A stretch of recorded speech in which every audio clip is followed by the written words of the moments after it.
Testing, testing, testing. 1, 2, 3. All right, everyone, welcome back to another Friday night live stream right here at Christ-Centered Ironworks. Hopefully we're coming through loud and clear. Let Jessica know if we're not. Hopefully you guys can hear me and see me and all that good stuff. She's trying out some new settings on OBS, aren't you, hon? Yes, I am. Hopefully everything goes smoothly. Yeah. She had to change a few things around and hopefully won't be getting any of those encoder overloaded error codes and all that good stuff. So in tonight's stream, we have a special guest. Once again, you know him. You love him. His name is Thomas Goodymoot, the hand model. He's joining me this evening because we are going to be making a 3/8" bottom swedge tool for the anvil here. During my video that'll be coming out here soon, where I made a very ornate, hook, I found that I really just needed a basic plain 3/8" bottom swedge to go in the hardy hole of the anvil. So that's what we're going to be working on this evening, as well as giving away a bunch of great items. Tonight in the giveaway stream that we're going to be doing, we are going to be giving away another A-frame guillotine tool that we sell over at our website, www.blacksmithingblanks.com.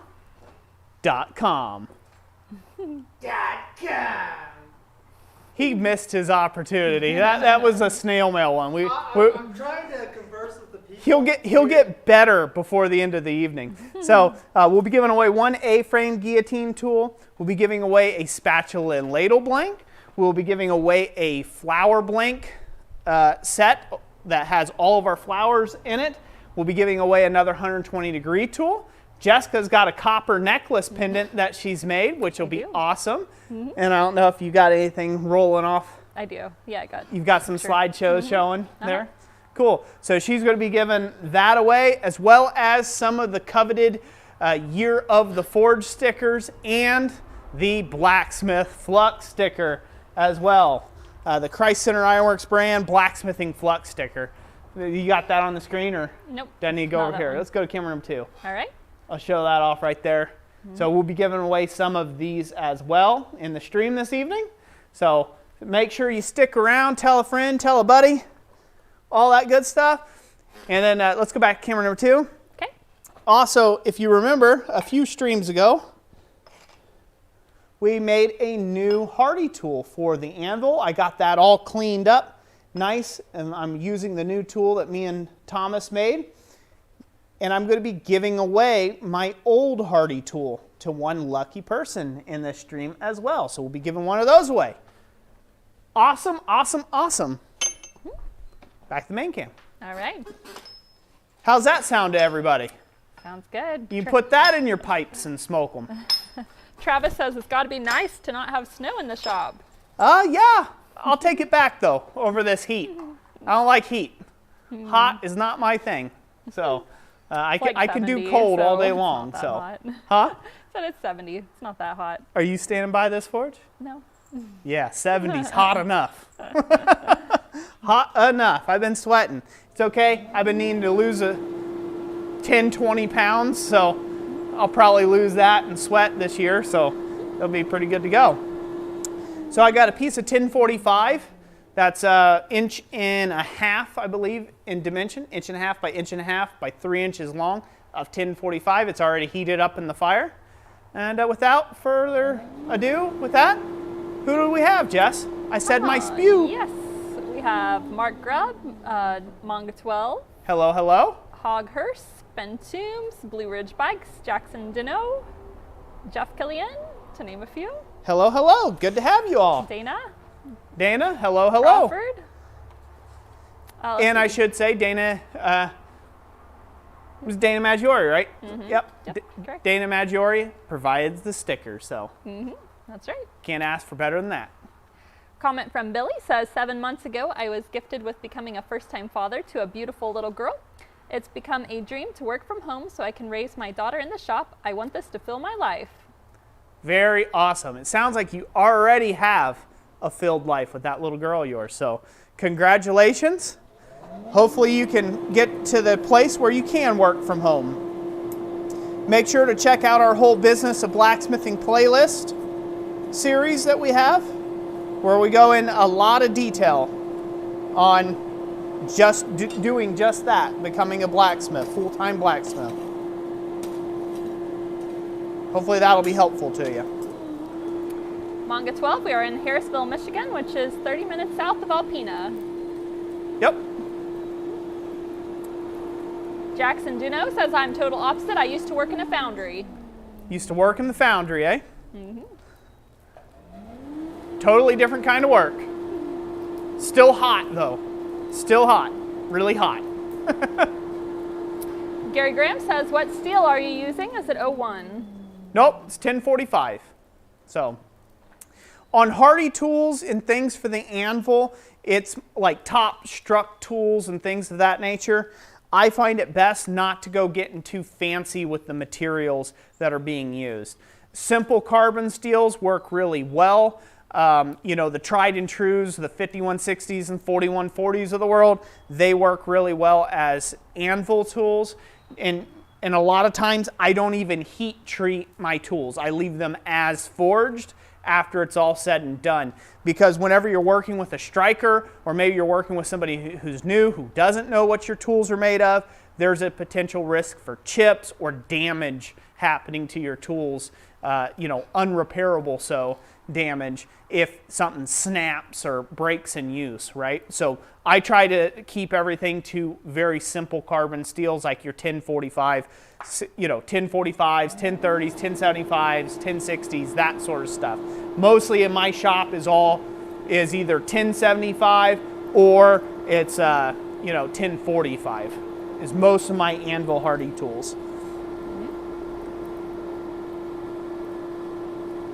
So this is already good and hot. Okay. How many people we have joining us, Jess? We currently have, it looks like 62 viewers. 62 viewers. All right. Well, let's go ahead and get started. Oh, we're going to get to forging here on this. The first step in this process is we're going to draw down the end material of this hardy shank a little bit. So we're actually going to put a taper on it. You can come on up, Thomas. We'll go to camera number 2, Jess. All right. So we're going to put a short blunt, we're going to put a fairly short taper on this, or start drawing out a taper on the end, about half of our 3-inch long billet. We're going to use about 1.5 inches of the material, and we're going to start drawing that down, and then we'll create a shoulder on the near edge of the anvil, or we'll start creating a shoulder with a set hammer, and then we will go into the actual anvil hardy hole and then upset the material to put the 3/8 in. So that's kind of the sequence of events, or the forging order there. All right.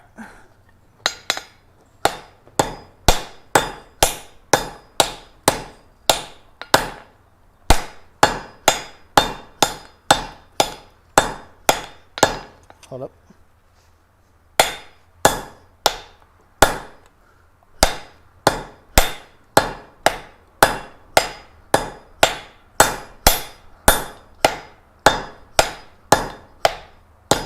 Hold up. There you go.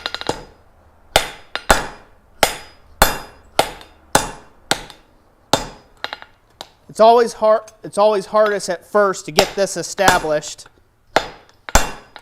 when you're trying to create that taper. It doesn't want to be a taper.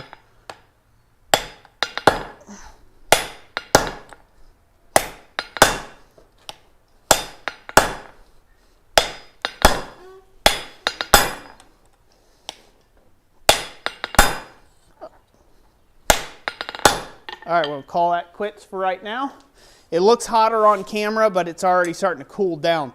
The more it cools down, the more it juts back and forth in the tongs. We're going to get her hot again.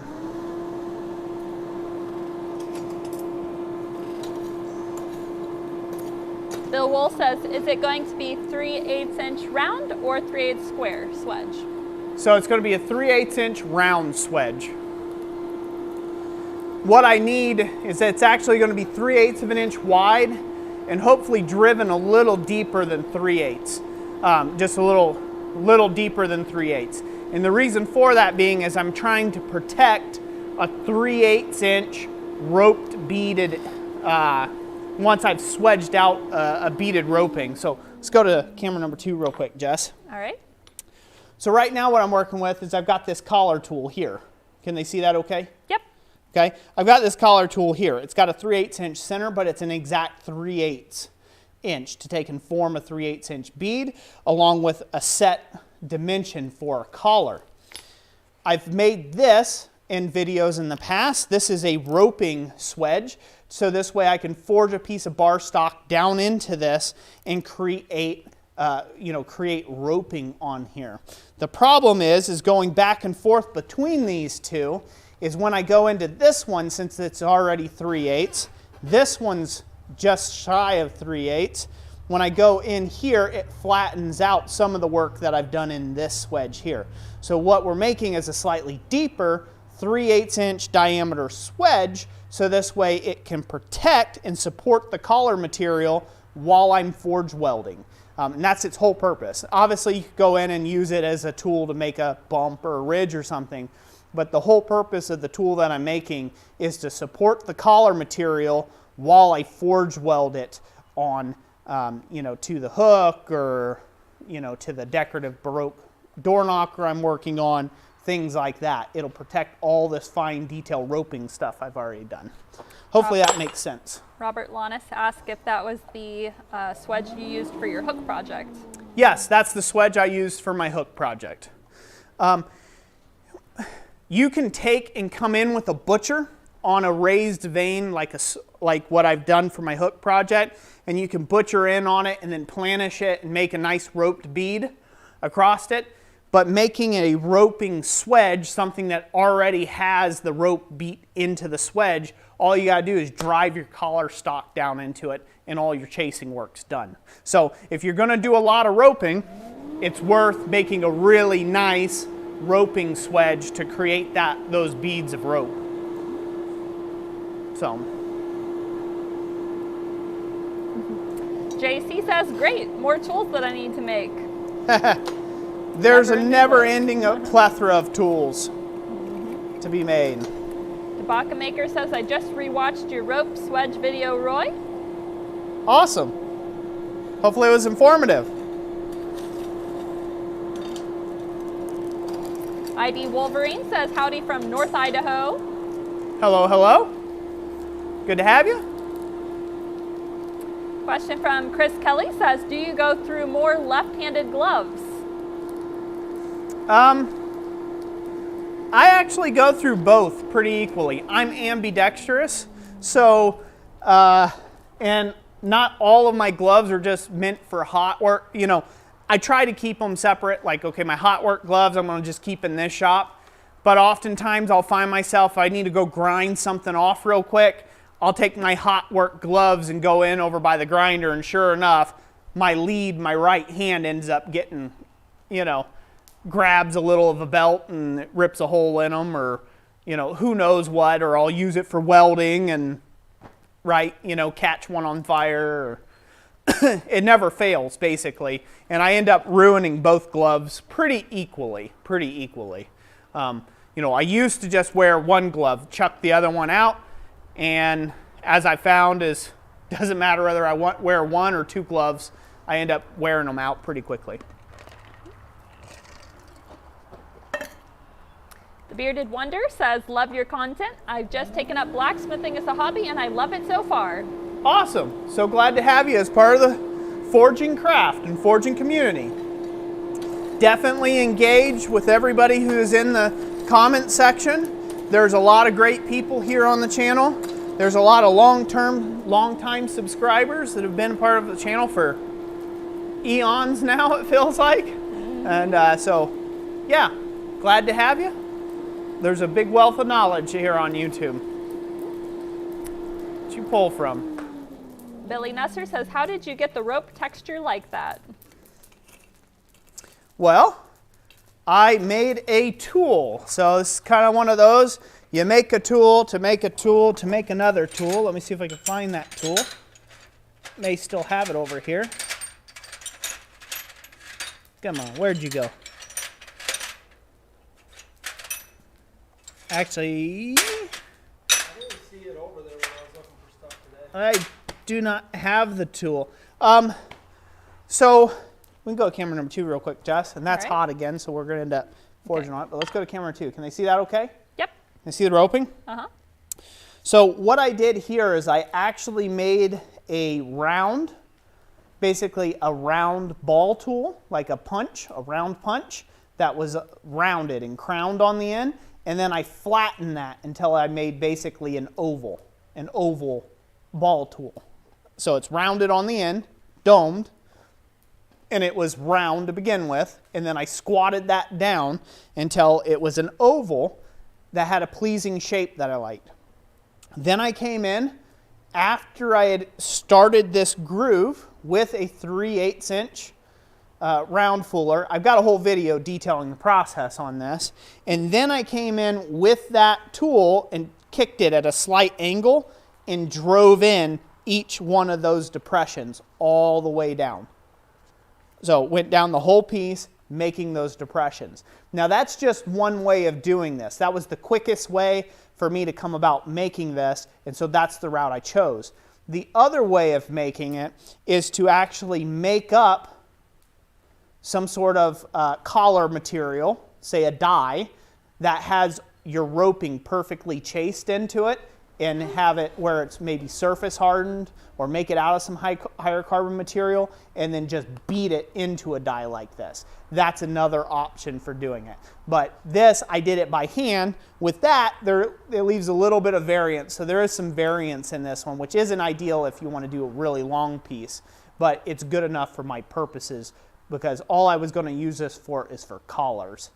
For the most part. Most collars that you're going to get into aren't going to be over 2 inches wide anyhow in most general forging situations for smaller architectural work. But yeah, there's a video on the channel that has the whole process of that. We good? Yep, good. All right. We ready, Thomas?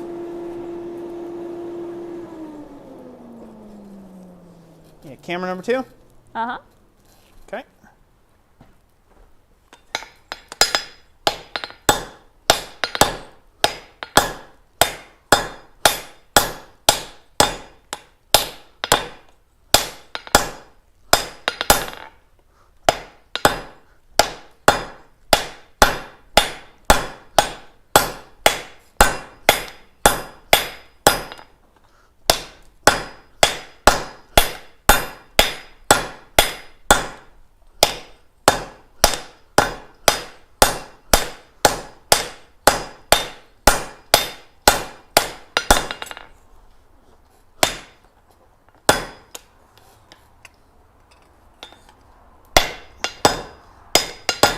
Up here.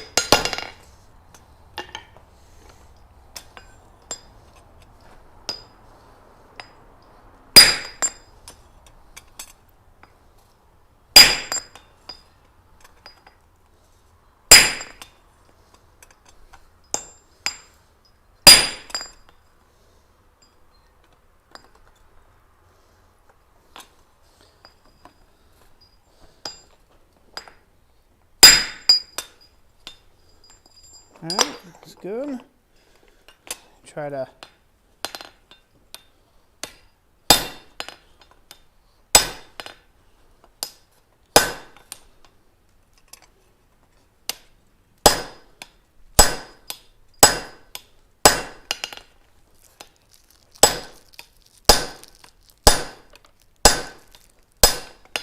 good.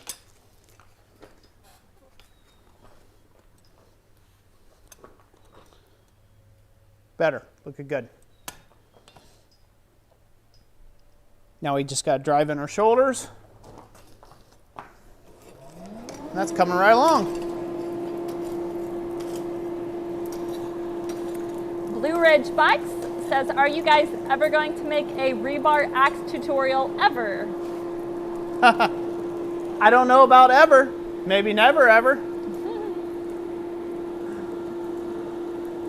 We may end up trying someday. I don't know.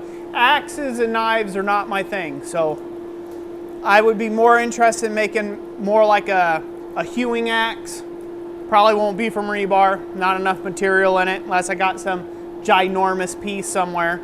I'm more interested in doing like actual woodworking tools or something of that nature versus just like something like a tomahawk or small hatchet. I'd much rather do something a little bit bigger with some chasing and some ornate work to it. Bortagov says Roy does make chisels, which are cutting tools, aka as knives. Checkmate, Roy. They are not knives, good sir. They are not. So no checkmate, good sir. Tim O'Connor, thank you for the $5 super chat. He says shipping, ... Hi guys.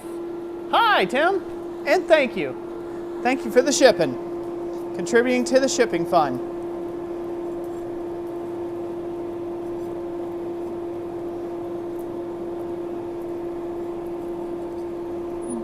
Chris Kelly says, when I start my YouTube channel business, how much does the extra hand get? Nothing. Pro bono. A bag of goldfish if you really like them. Yeah, he hasn't received a bag of goldfish yet, nor will he in the future. It's all pro bono work.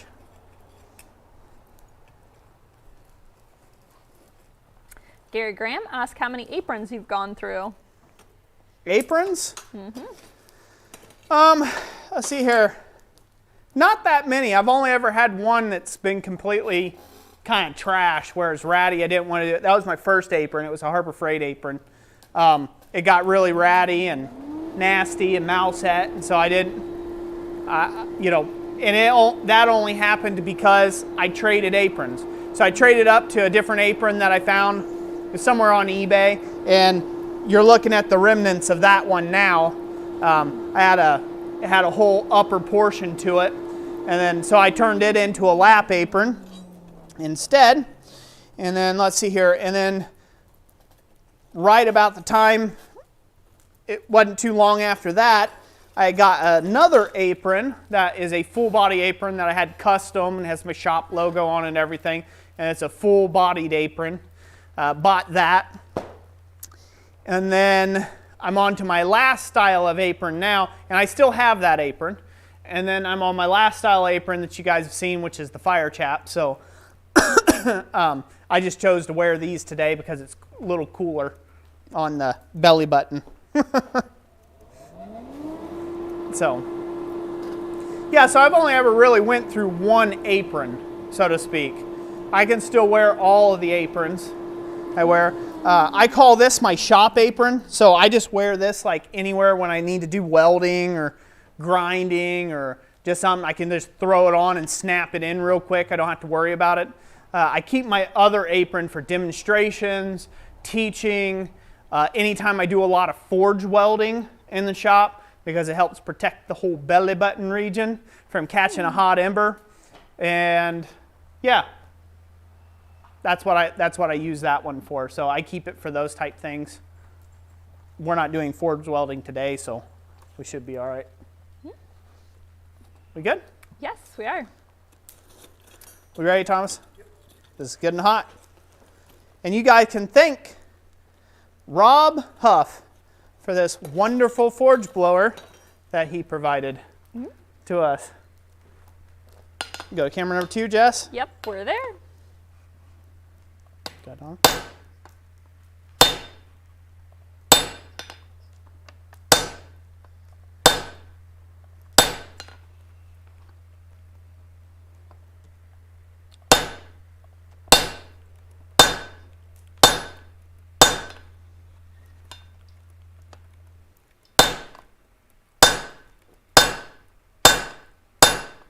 Slow up, slow up. Wait until I come to a stop.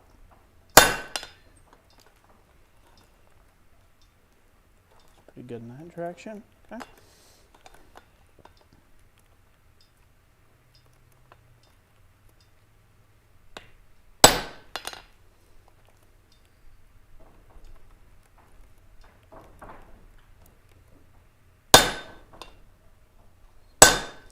Still need to make that handheld top butcher.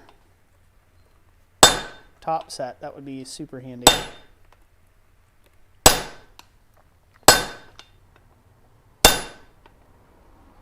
Hold up.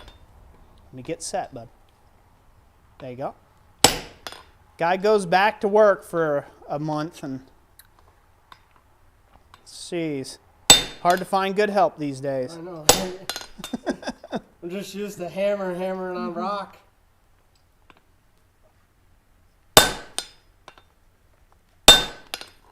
Good. And we'll take that down. So all we're doing is establishing a perimeter right now. This would go a lot faster if I actually had a butcher. So if this was not just straight flat across, but it had a slight bevel to it, like it went high to one corner, that way I could actually segment off this material a little bit better and create a little sharper line. But at any rate, it's going to go well the way it is. You could use a guillotine tool for it. You don't want a sharp butcher. So a butcher is not a sharp implement. It's a very dull, barely just enough to be perceivable a bevel. That's what a butcher tool is. It's to take and help push material away from something, not necessarily cut or part material. It's just meant to push material to one direction. So if you had a guillotine tool, you'd want it to have a very imperceivable bevel on it. You wouldn't want it sharp like what a guillotine would be for like cutting material off, because that just creates a really large stress riser right there at that juncture. And that's not, it's opposite of what we're wanting.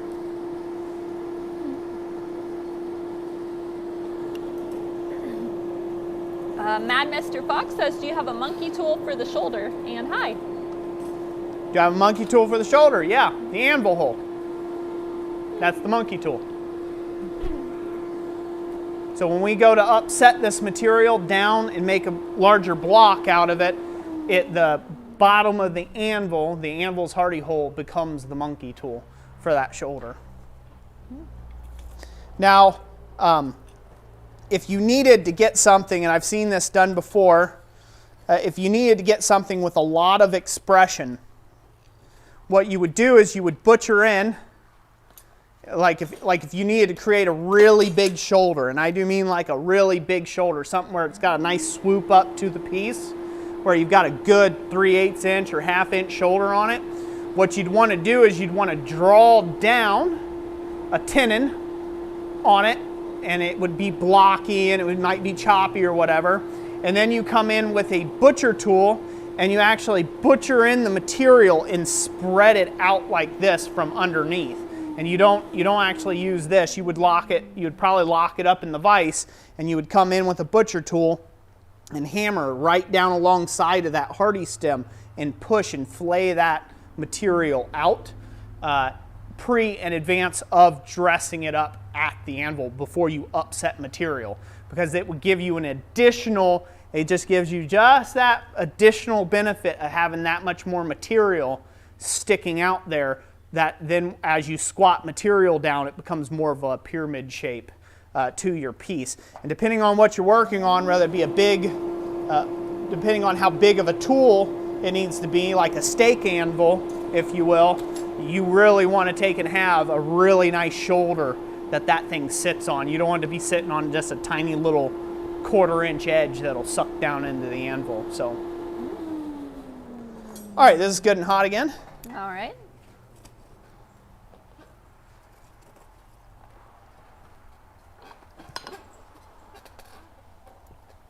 Go ahead. You need to use the other hammer. That one's too rounded. It's not meant for... Yeah.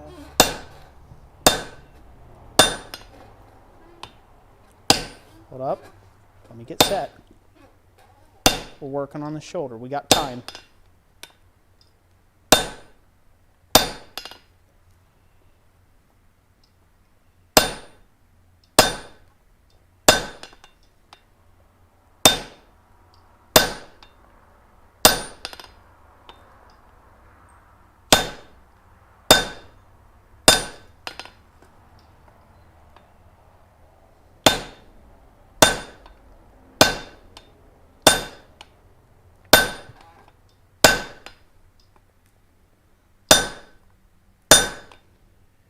Now, as we get closer to size, Thomas can work a little harder. He can hit things a little harder as we go because we are actually got a nice shoulder established now. We're not in those baby stages of getting a good shoulder established.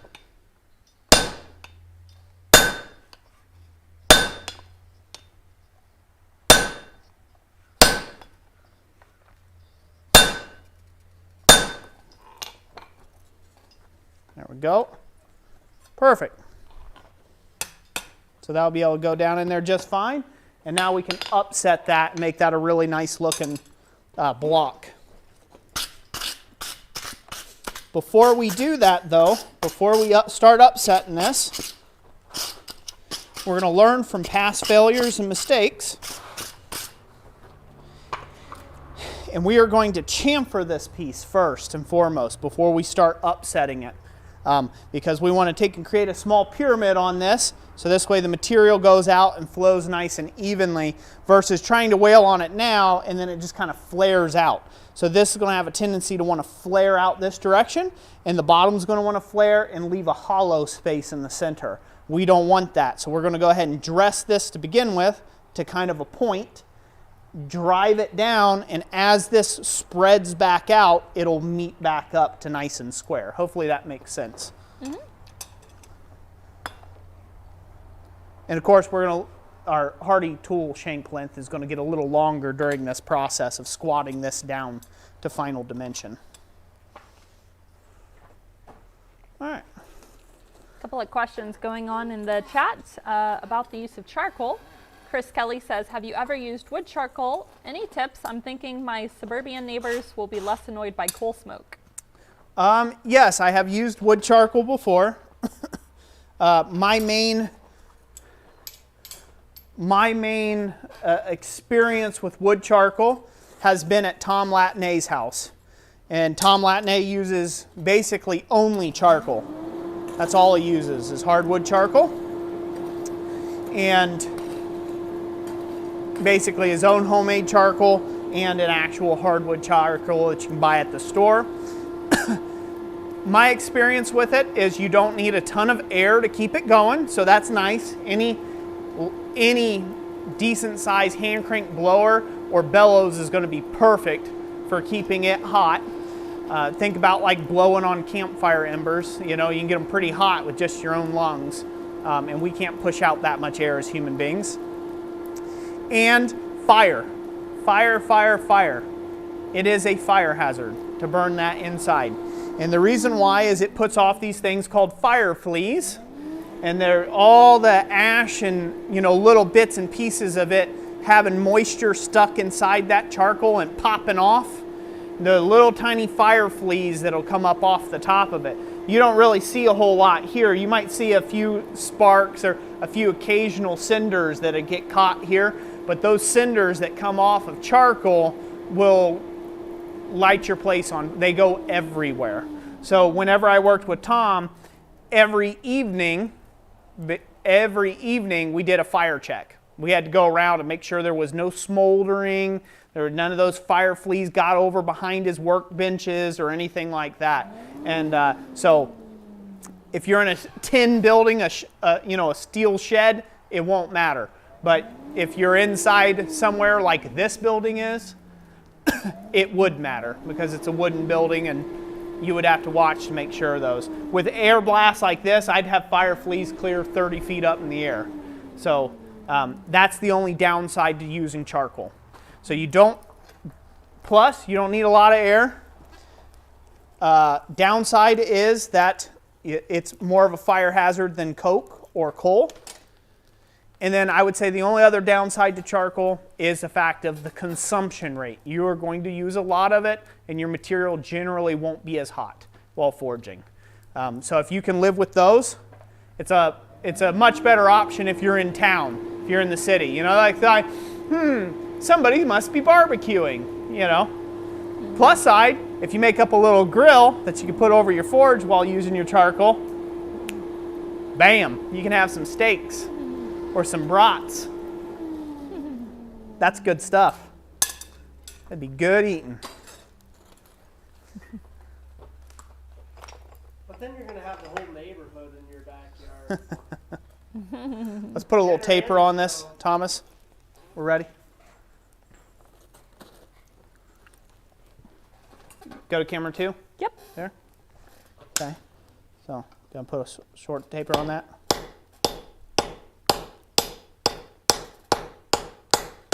Face to that edge. See how that's not spread as much? Okay.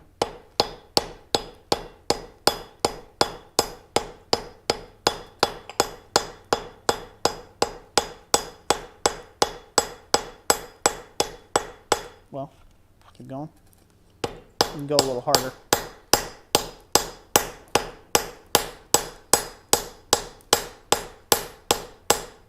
Well.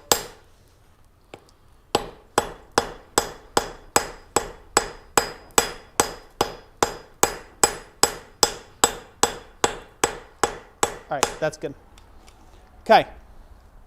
So we started a little bit of a carp's mouth up at the top. That's fine. That's all going to get forged out. But we've counteracted the spreading that's going to go on when we go out and we put this in the anvil and we start hammering on this for the first time. It's going to compress more and go more equilaterally out than it would otherwise. And that's what we need it to do. And we'll get this hot again. All right. Comment from Roger Caldwell says the flower hooks are working out very well for their fundraiser. Awesome. I'm so glad to hear that, Roger. Billy Nusser says, do you have the forge blower on a timer or is someone controlling it manually? I'm controlling it with a foot switch on the floor called a dead man switch. So when my foot's off, it's off. When my foot's on, it's on. Other than that, it's just running full bore. It's like a gas pedal.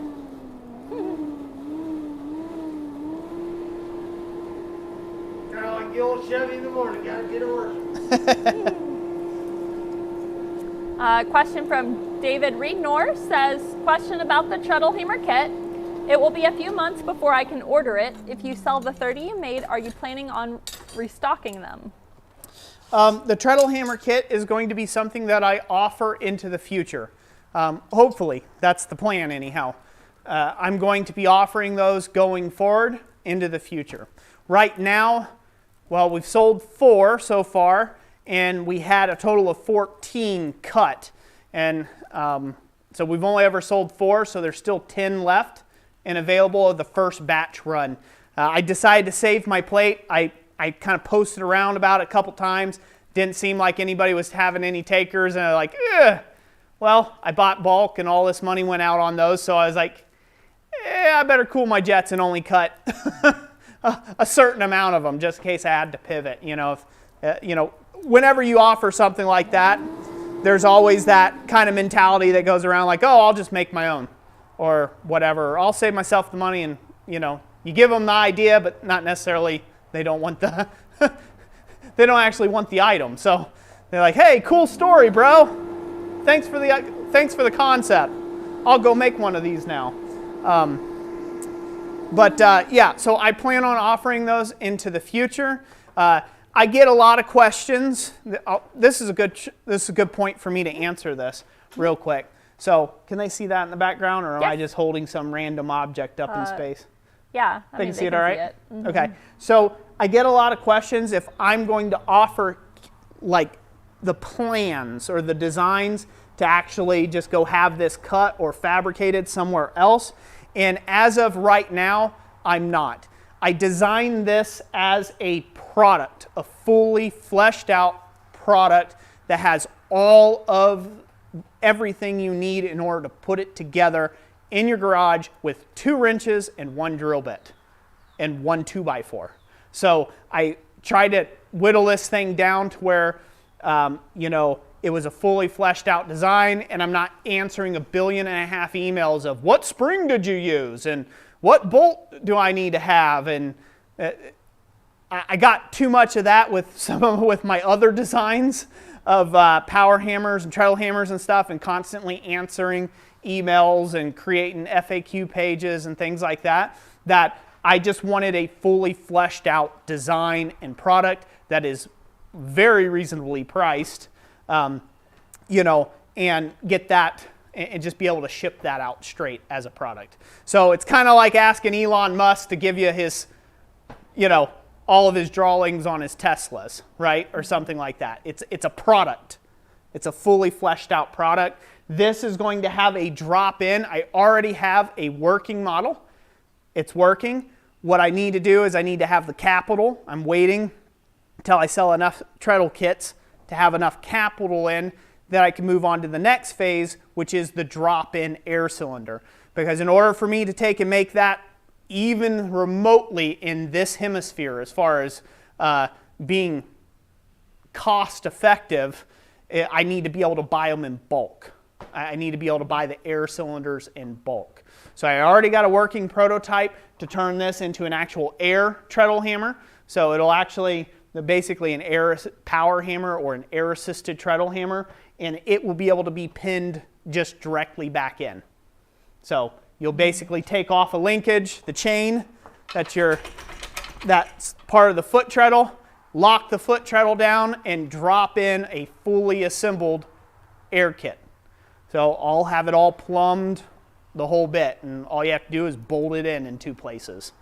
And so, you know, I'm really trying to make it as no-brainer as possible, and I'm trying to keep everything, all of it, well under $1,000 for the whole thing, because that would be a huge help, I think, and a huge blessing to people out there to be able to get a small shop. This is like infinitely smaller than any power hammer you can buy.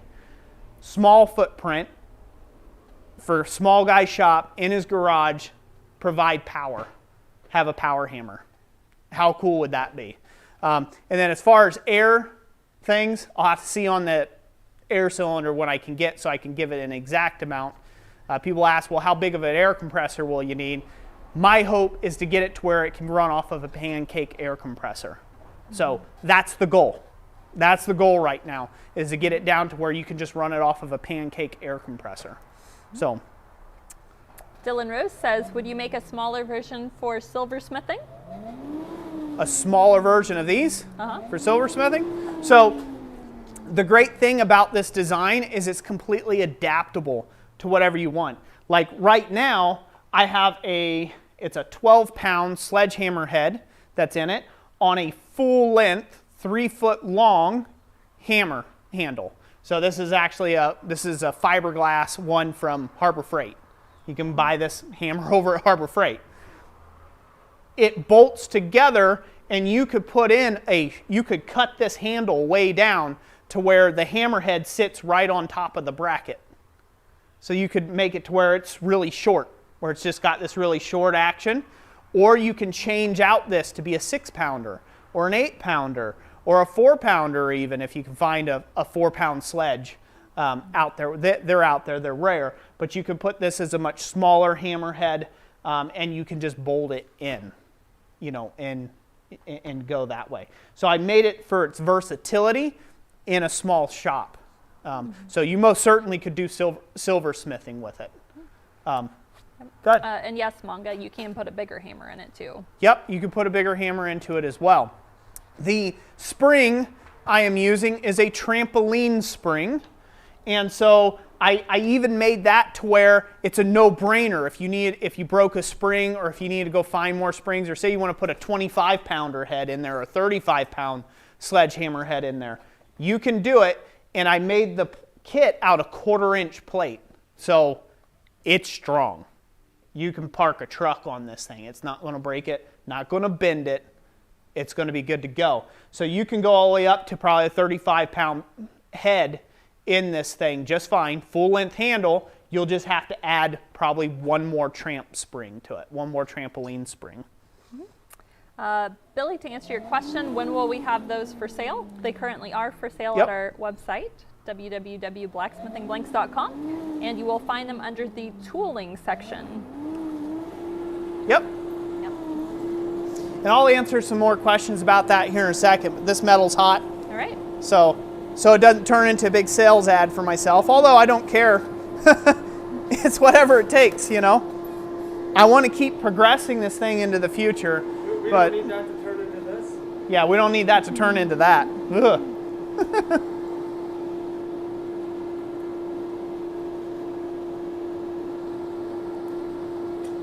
All right, that's good and hot.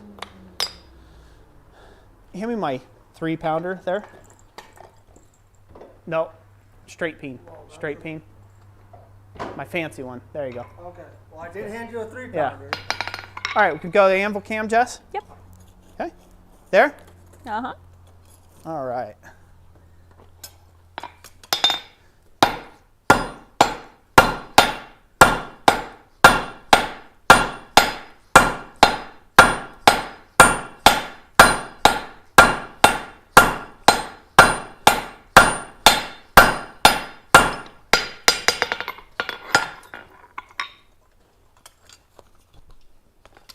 All right, we took that down to where it started kind of bulging a bit, which is good.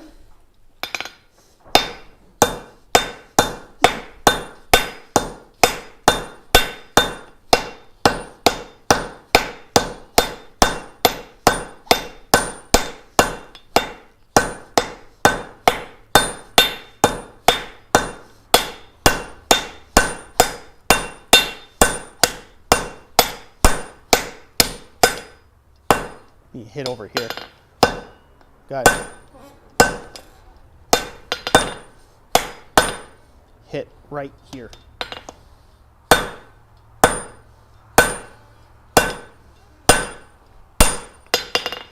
Good. It's got to look uglier before it gets better.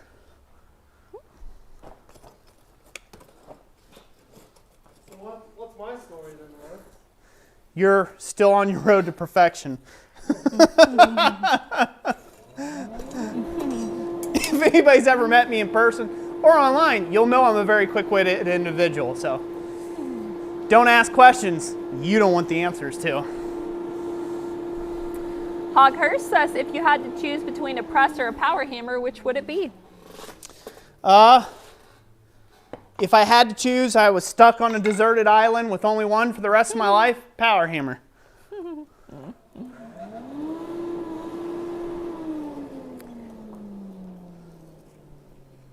Keith says we should name the treadle hammers the Thomas. The Thomas. The Thomas, yes. Oh, how about we call it Tom 2.0 or Thomas 2.0, Thomas 2.0. or we could call it the Tommy hammer. The Tommy hammer. Oh, that's the thing.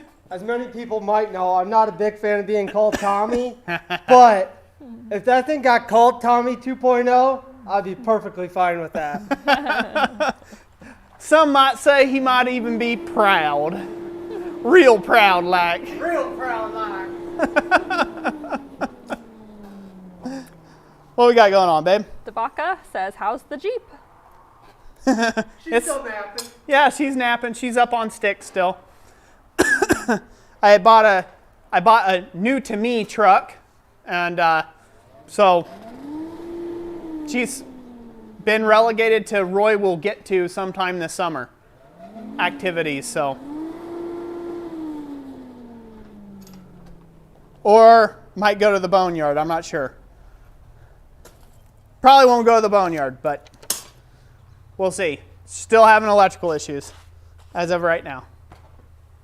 What's up? Alfazio says, I have a question, probably a dumb one, but whatever. When tempering, does it matter using a gas stove or an electric one? Yes, it matters. So if you're tempering material, simple carbon materials, you can do it by eye, generally speaking, like any of your 10 series, a lot of your coil springs and stuff. You can just run the colors on it, and the temper is not that critical. When you're, there's two types of, so tempering is a process of heat treating. That heat treating is a big roundabout way of saying quenching, or your annealing, your normalization processes, your quenching, your hardening step, and then your tempering step of that. So it's all part of one big thing.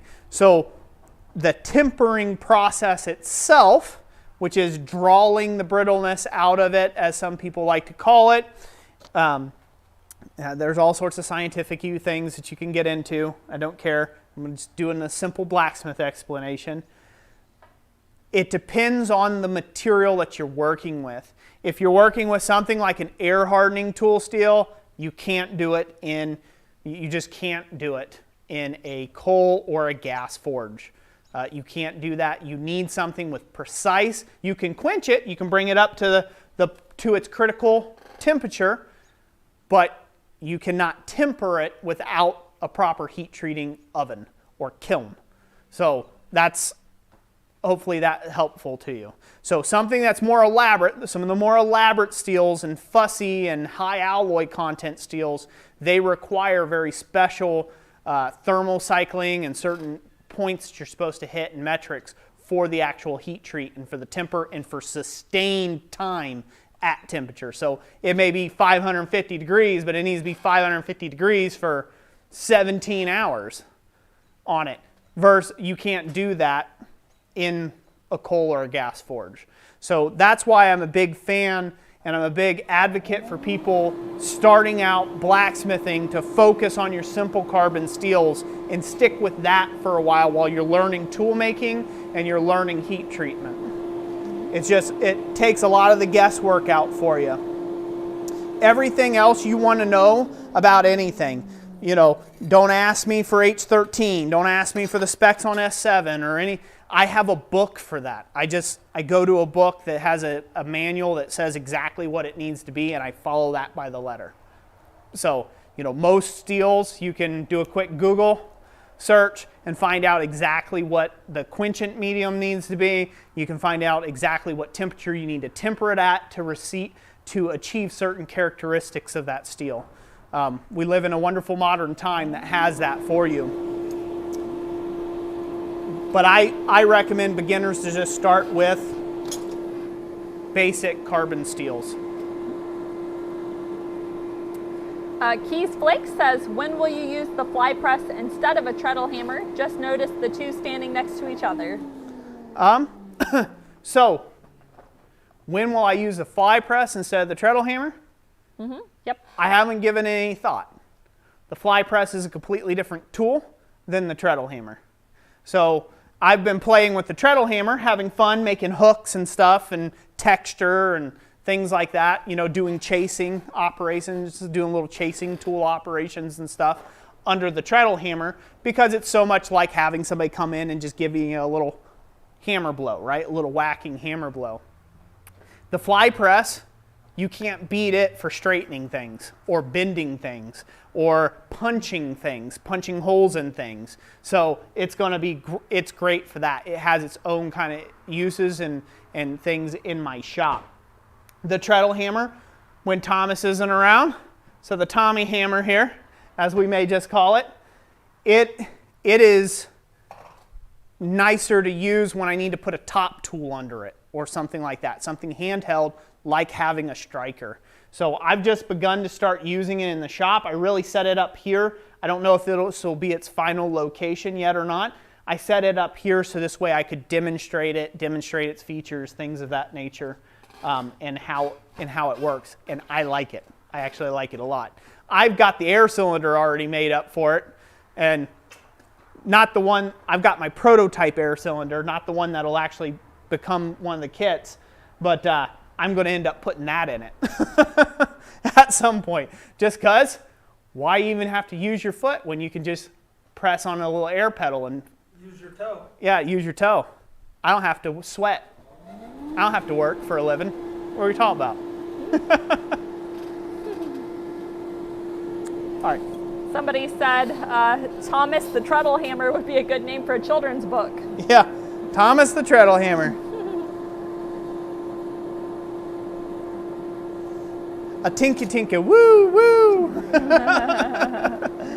Bachmaker says we could call it the hand model hammer. Yeah.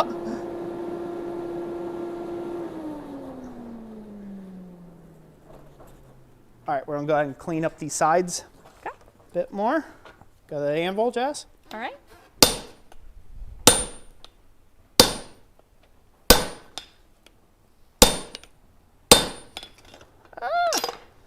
drop it, Roy. That's fine.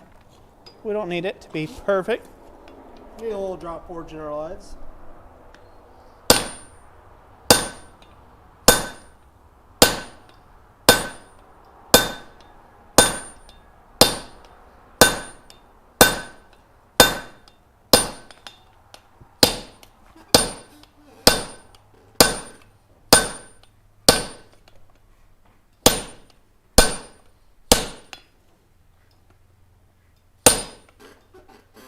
So we're establishing a little bit of a taper again to this.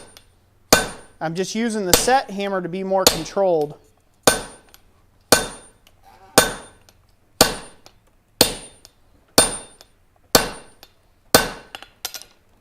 All right, good? Good.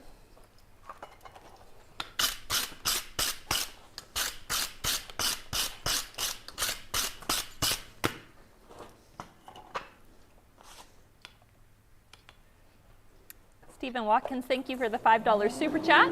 He says, dang it, late again. Minion Smithy is here. Roy now has approval to proceed with the live stream. Well, thank you, Minion Smithy. I'm glad we can now proceed with the live stream. Gliding Edge, thank you for the $1.99 super chat. Thank Says, you. have you ever worked with Atlantic 33? Yes, I have. I've been forging out some little small chasing hammers with it.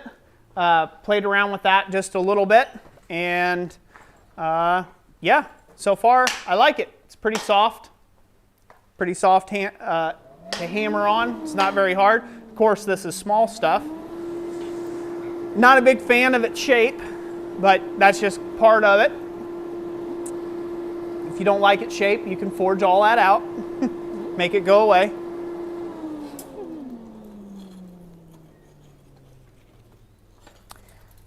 Terry from City Girl says, how are you liking the gas forge that you're giving away?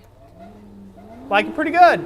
Thomas has spent more time with it than I have. He's been doing hooks and all sorts of stuff out of it over there in his forging station. Can they see his forging station in the background? No. And the secondary cam? Can they even see it over there? Yeah, actually a little bit. Yeah, so Thomas has his forging station over there, and so he's been using, if he's over there. We can see you from the waist down. From the waist down. We apologize for that. Yeah, no, it works. It works as described and as it should and as intended. So the nice thing about that, it's a nice movable piece, so we can move it over by the fly press when we need to flatten the heads of like horseshoe nail hooks. That works out great for that versus using the large Mankell gas forge that I have, which is a 3-burner gas forge. It uses less propane than that, so that's great. So it's nice to be able to move that around to wherever we need it. And I've used it a couple times myself for just various little bending jobs and projects like that. It's doing well. It has started to lose its refractory. Now, I won't fault Mr. Volcano for that at all, because that was me rushing for a video for YouTube. It said let 24 to 48 hours to cure. I let it sit 4 hours and drove the moisture off with flame. So, so it basically started cracking and popping almost instantly, and so I don't blame that at all on anybody. As far as everything else, yeah, it's holding up so far. Everything else is holding up. None of the other spot welds have popped like the one that I had originally. So it seems to be holding up good. All right, this is hot, and then we should give something away after this heat. Okay. How's that sound? Sounds great. Come on, Thomas.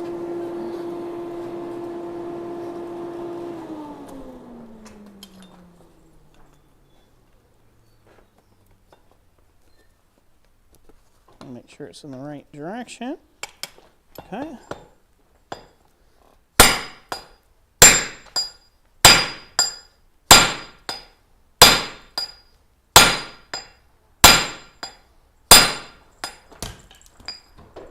Brush this real quick. That hammer's getting loose. That's why I just threw it. That's fine.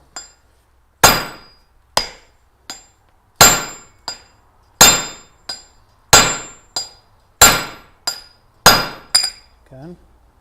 Look at it for more. Good.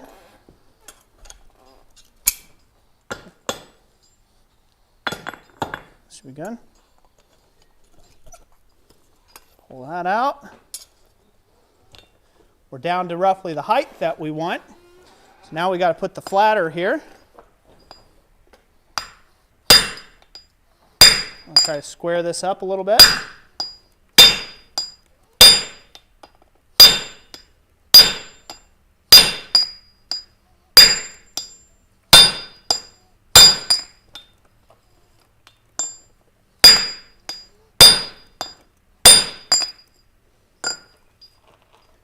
Not too bad. Could be a little better. We could maybe take one more heat on that and square that up a little bit. It's got just a tiny bit of rhombus to it. Usually I just not worry about that, but we'll go ahead and be professionals today. Dress that up. Sterling asks, does the steel brush do anything other than remove those little flakes? It improves the surface quality, the surface finish, a little bit. Not by a ton. It's more or less just to remove any junk that you have stuck to the surface. The little steel flakes that are coming off of there is what we call in the craft scale. And that scale is iron oxide. So it's the surface of the iron interacting with the oxygen that is in the atmosphere, and it binds together and it creates a little layer of what we call scale or iron oxide. So it creates a little layer of oxide, and then when you hit it, that falls off, or brush it, it comes off. And then what does that do? It exposes a new layer of iron to oxygen, and it does it again. So it does that all the way until it falls below a certain temperature. And once it falls below that oxidizing temperature, it no longer oxides up where the scale pops off. And so that's what the brush is for. When you go to brushing with it, I usually brush at the end of a heat versus at the beginning of the heat. You see people brushing at the beginning of the heat.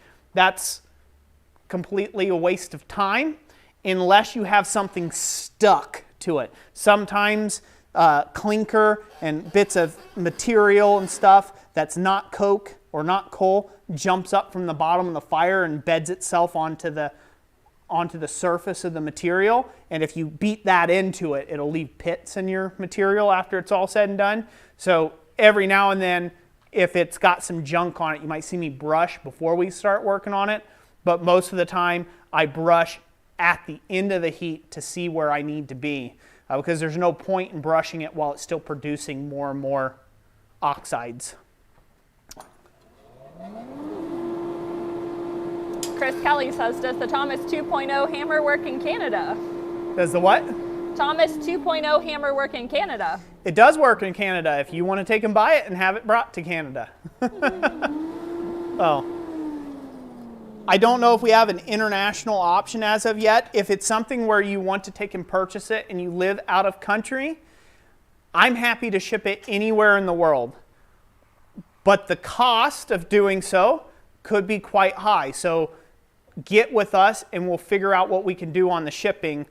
That way, you know, don't be sticker shocked if you plug in your address and it's like $900. Well, on the way our website's set up, it can only give you so many options to choose from, where we have a lot more options we can look at, don't we, hun? Yeah. On our end, we can in-house look at a bunch of different options to find a cheaper shipping rate. So, but the way our website's set up, or the way the Weebly platform is set up, we can only create like if this, then that kind of values when it comes to the shipping. So if you see you're shipping to your location and it's like, oh, it's going to be $240, please contact us, because it might be giving you some bogus result because of the way you've entered your info or who knows what. So, but yeah, I'll ship it anywhere in the world. Doesn't bug me at all. Dan King says, I just wanted to say thanks for your channel. I'm brand new to this craft and I've learned a tremendous amount from you folks. You're very welcome. I'm so glad to have you part of the craft. I'm glad it's been helpful. on that note, let's be even more helpful, shall we, to the community? And all the great questions. I love fielding the questions about the new treadle hammer. I've been super excited about it myself. Maybe it's just because I'm the maker of it, but I think it's great because the next closest thing in a treadle hammer option is like $2,500. So I'm super happy to offer the kit for 500 bones. And right now we have free shipping anywhere in the U.S.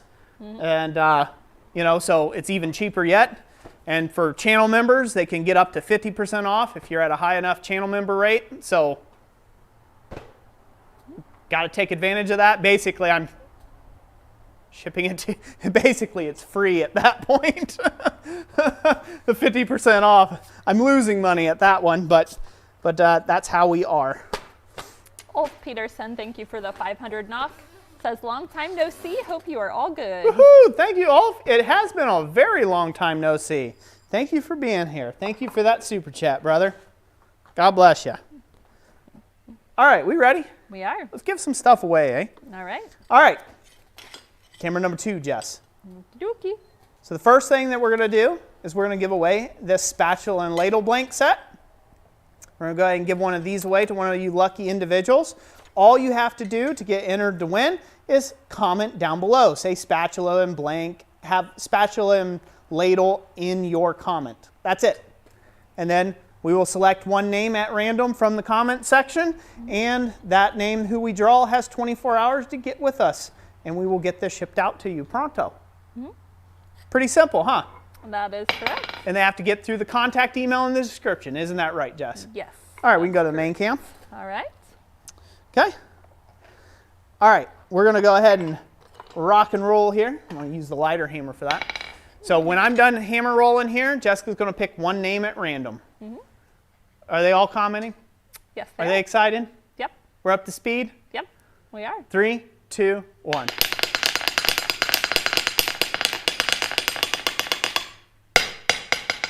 Who do we have?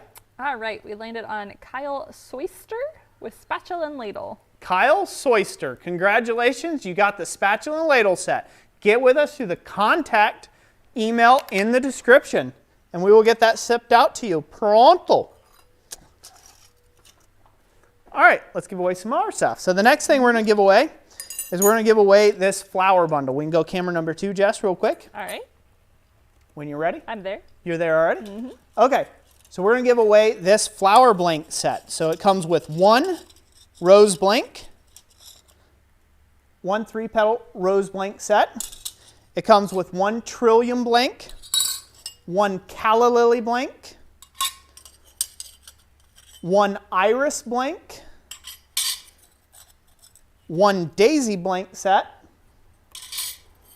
and one lily blank set. So it comes with all of these together. If you guys are interested, you can find these at our website. Again, www.blacksmithingblanks.com. Greatly appreciate your support over there. And we'll draw for this. Good? Correct. Go back to main cam? Yep. There? All right. Are they ready? They're ready. Gotta tell me, are they commenting hard? They are. I'm seeing some flower emojis going around. Thomas is over there commenting hard, ain't he? Oh, I got to read his comment. He did a super chat a little bit ago. I'll have to read that. Okay. All right, ready? Yes. Well, let's go.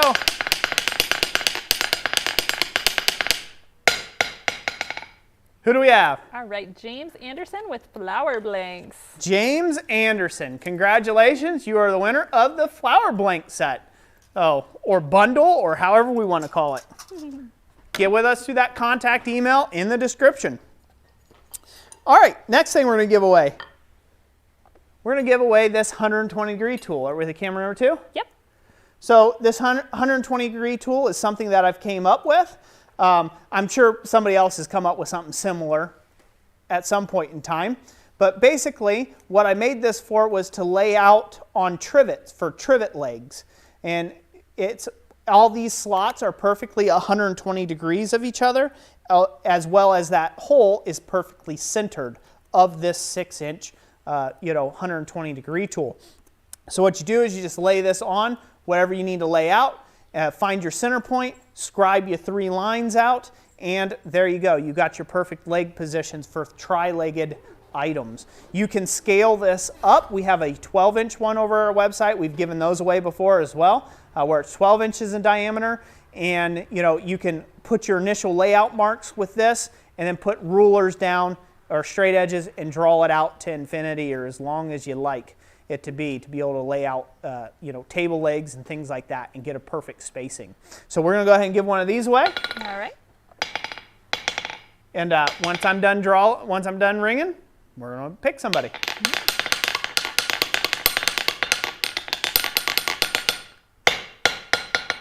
Who do we have, Jess?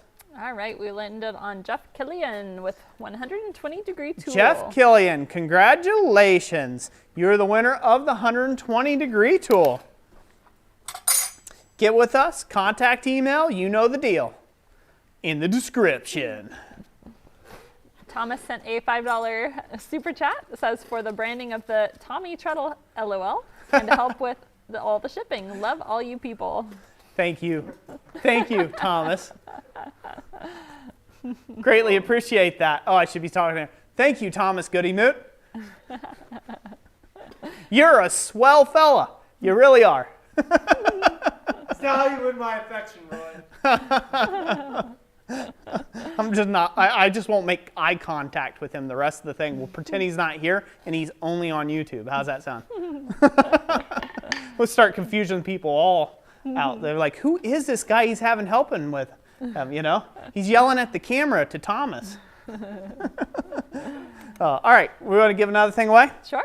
All right, let's give away a couple of these, shall we? A couple sticker packs. So this is going to come with the Year of the Forge. Thank you, Dana Maggiore, for making these possible to us. We're also going to be giving away the coveted Christ-centered Ironworks Blacksmithing Flux sticker.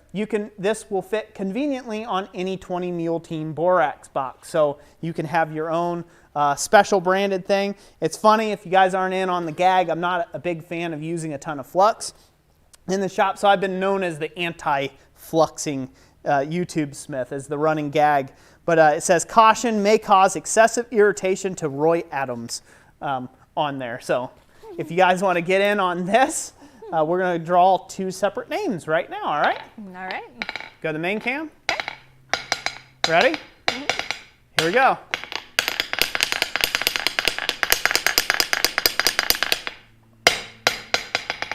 Who do we have? We have Dragonstone, Gem, and Crawford.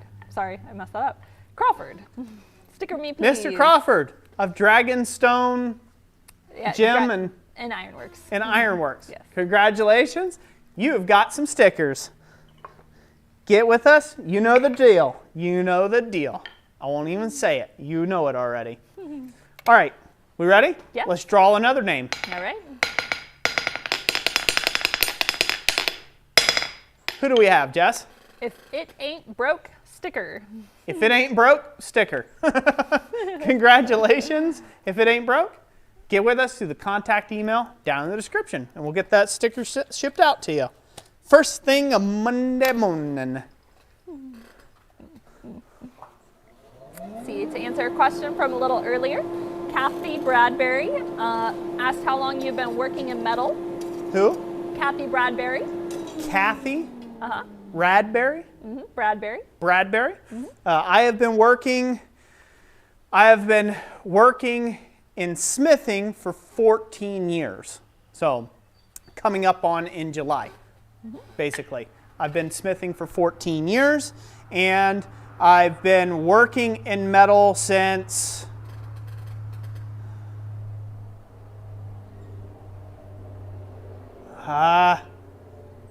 about 20 years now, just about 20 years. I'm just shy of 20 years I've been working with metal specifically, tinning and that sort of stuff. Totally different thing, but than forging, but yeah. We're coming up on that. It's hard for me to remember sometimes how long I've actually been doing it for, because there's been a lot of different major life events right around the same time that I got into it, doing it full time for a living. I had a major car accident that shifted me away from my main vocation, which used to be heating and air conditioning work. And there was a blending time in there where I was both doing blacksmithing as a hobby and still doing HVAC work. And then I was doing predominantly blacksmithing and then service work and then full-time blacksmith after that. So it was kind of this kind of weird transitionary period. But I have been doing it as a profession, as a professional blacksmith for over 10 years now. So crazy to think that time flies like that. Eric, we have not yet given away the forge. Nope, we haven't given away the forge yet. We still have the gas forge to give away here sometime soon. Stick around, be part of the community, because you'll never know when it happens. Otherwise. That's right. We support those who support us with their watch time. It can happen 5 minutes from now or 500 minutes from now. Or at the very end of a very long 5-hour stream. We just don't know. We just don't know. Jessica looks at me, she's like, it ain't gonna be no 5 hours either. She's like, we're gonna be out of here in 10. I'll just leave the camera pointed at you and leave. All right, you ready, Thomas? I want to do a little bit more squaring up of this real quick. I want to try to take out some of the rhombus.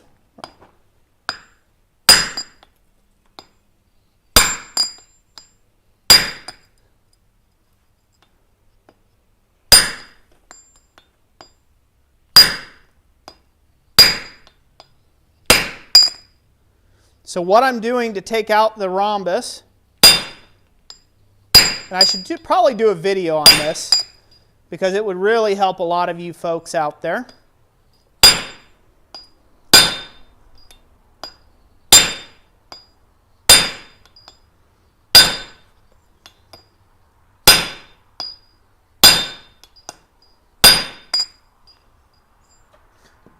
So what I'm doing to take out the rhombus, and basically it's all gone now, is let's grab Mr. Thing here. Let's say this corner here is a high corner. Say this is jutting out here. And on the other side, it's squat, right? So if this side's going this way, this edge is coming this way. That's a rhombus. If that's going that way and this is going that way, those are your long sides. And we need to compress those back into the center mass of this material. What most people do to take the rhombus out, which is one way of doing or correcting a severe rhombus, but it's probably the incorrect method for what we're doing here. You can just end up chasing it around all day. Is most people will turn it up on whichever edge is sticking out the furthest that's rhombused, and they will come in here and they will hammer on this and then dress it back to flat. And they'll hammer directly on the corner and then they'll dress it back to flat to try to take care of that rhombus, that extra material there. What happens to that though is it actually presses that material towards you like that. It actually takes that material and creates a ridge up this way. And then you flatten that out and what happens? Your rhombus is back. It goes right back to where it once was.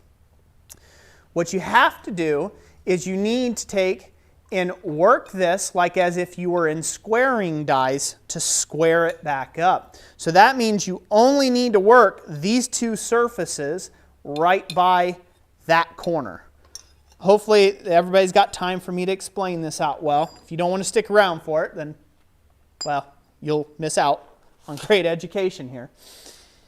So what I'm doing, hopefully I can show you with something else. Can they see this okay, Jess? Yes. Does that look good? Mm-hmm. So what I'm doing, in a nutshell, while I'm on the anvil, I'm flat on the anvil like this. Remember, this corner's jutting out more, the one on bottom's jutting out the opposite way. I'm actually tilting my hammer, or my set hammer, up at a diagonal, like this.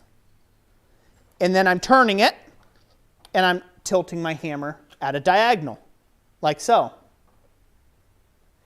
And what I'm doing is I'm actually pushing the mass of this material back to the core of the piece.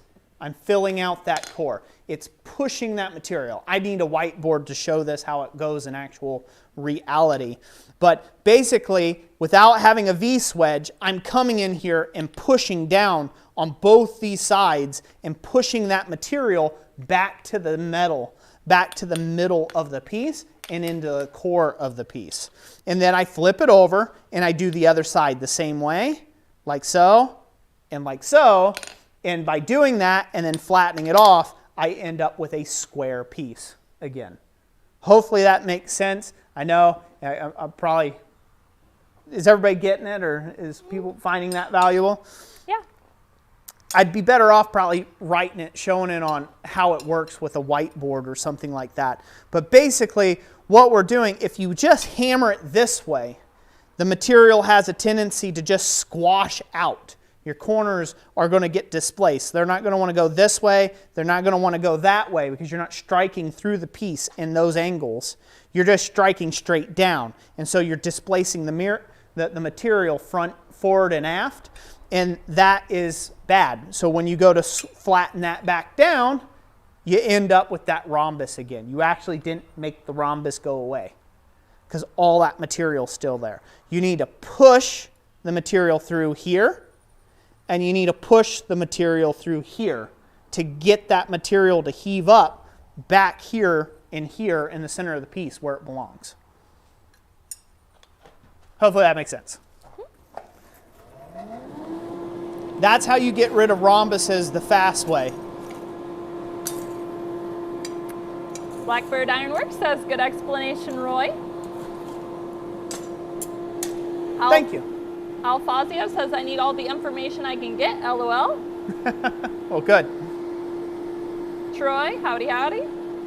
If you have hi Troy, good to have you, buddy. If you have squaring dies in your fly press, you have squaring dies and a power hammer, you have squaring dies and a guillotine tool at the anvil, you have squaring dies, you just have V dies. That's what squaring dies are. They're just V swedges, okay? If you have V swedges, you know, top and bottom that you can use with a striker, all that does is the same thing. It's just pushing those two surfaces back to where they belong in the center. It's just pushing it this way and pushing it this way. And that's how you shorten up those edges like they're supposed to be. Howdy, Mr. Coffee. Hello, hello. John, hope you're doing well.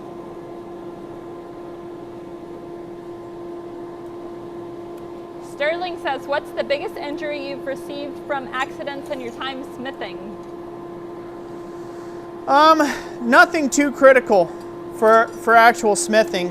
Had a pretty large burn, really bad burn down here, removed a lot of flesh because I caught a bunch of slag off of a billet I was welding up that dripped and ran down the inside of my glove. It was a molten metal that squirted out, hit my arm, and rolled down inside my glove. Roy was actually filming when that happened, too. Yep, I was filming. The treadle hammer promo. Nope, not treadle hammer, not treadle my hammer. beam hammer. Yeah, beam hammer. That's the Yep, I was filming the beam hammer promo for that.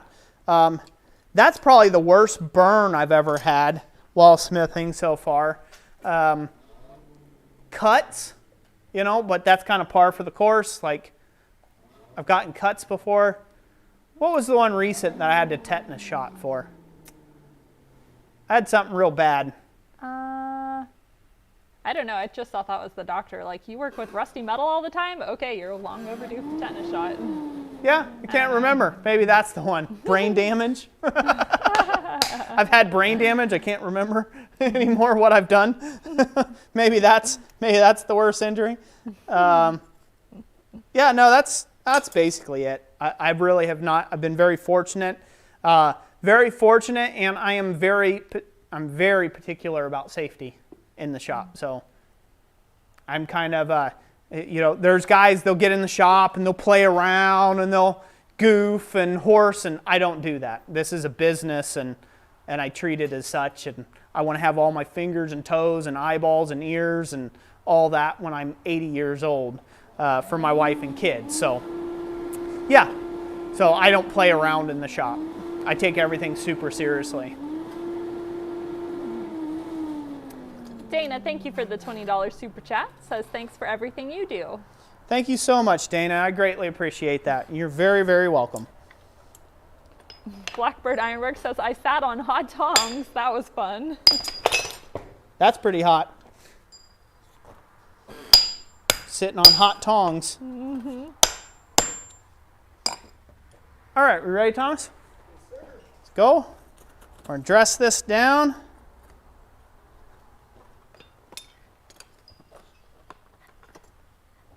Gonna find the right way for, has a nice little fit.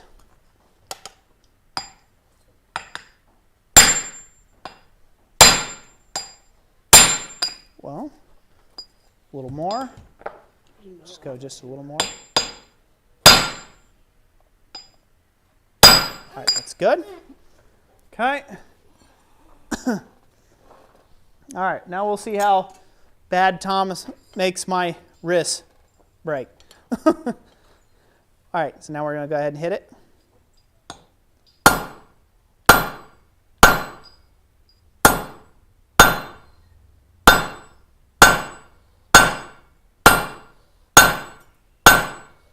Well, okay, move it forward a little bit.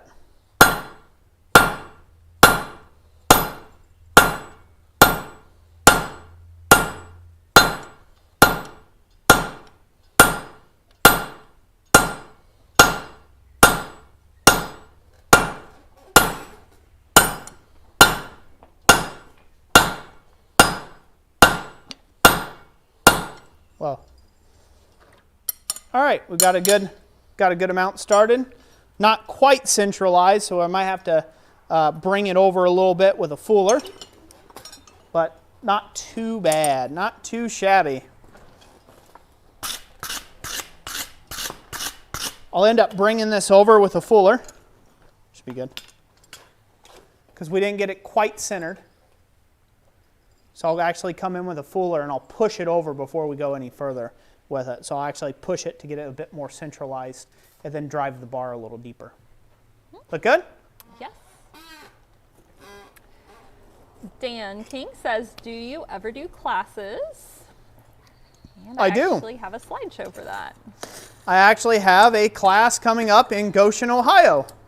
I'll be teaching doing animal heads and figure carving in steel. Get with Jamie Geyer in Goshen, Blacksmith, Society, I don't know, .org or something like that. I forget where it's at.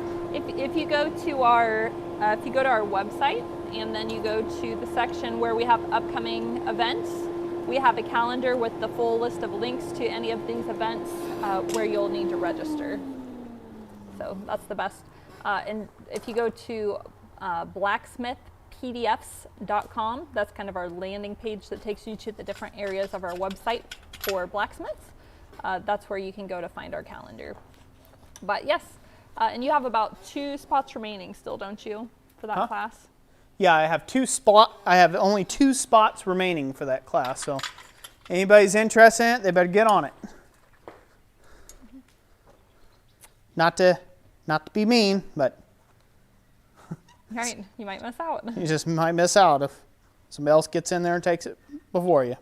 Troy says Jamie has a present for you when you get there. Oh. Never know what that might be. Big smack to the upper lip.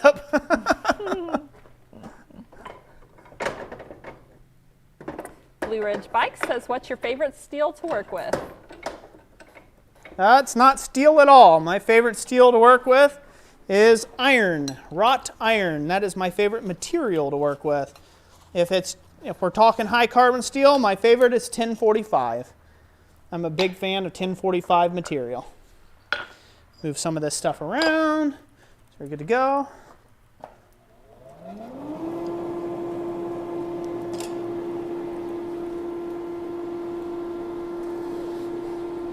Chris What else? Kelly says, I'm a teacher in the summertime and I've got no class. Get the summer to yourself. Well, it's nice to be a teacher in the summertime then, right? With no class. Tim O'Connor says mild steel is great for most blacksmithing work. Who is it? Tim O'Connor. Well, of course. He was probably not directing that at me. Yeah. Kind of like preaching to the choir. Yeah. Cars Thompson says if you're going all the way to Florida, then I can hold out hope that you'll make it to Texas. Maybe. You got to try to get one of your groups to have me out there to demonstrate. Jason says, why do you paint the handles on some of your tools green? So most of my tools that I take around for most of my classes or demonstrations, I put tape or paint them green, so this way I know whose tools are whose. I can see them at a glance from a distance which ones are mine. Otherwise, they all look, a tong is a tong that's a tong, you know, or similar things like that. We gonna go to the anvil, Jess? All right.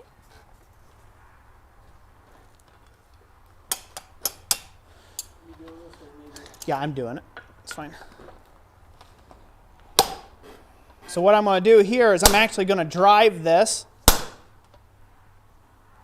one edge back. I'm going to drive it back more to one side. So as the piece goes down in, it'll be more centralized. It'll actually roll back to center. So I'm coming in at a steep angle and readjusting where that 3/8 is going to end up being. So now when I come back with my 3/8 inch rod and I come down with it and I drive it deeper, now I'm more centralized in the piece. So you can correct for a lot of stuff if you give yourself the time to do so. Don't rush each step of the journey. You know, no one's got a time clock on your head to get this done. So as you can see, that's way more centered now. So now when I drive that 3/8 down in there, again, I'm going to make sure I hover to that one side where it's more square, and then you'll never know that it got off in the first place. Chris Kelly says, where do you get wrought iron to forge? You have to find it. There isn't any place you go get it. You have to find it. So I've gotten a lot of my wrought iron at Sofa, Quad State. Usually there's somebody out there who has wrought iron for sale.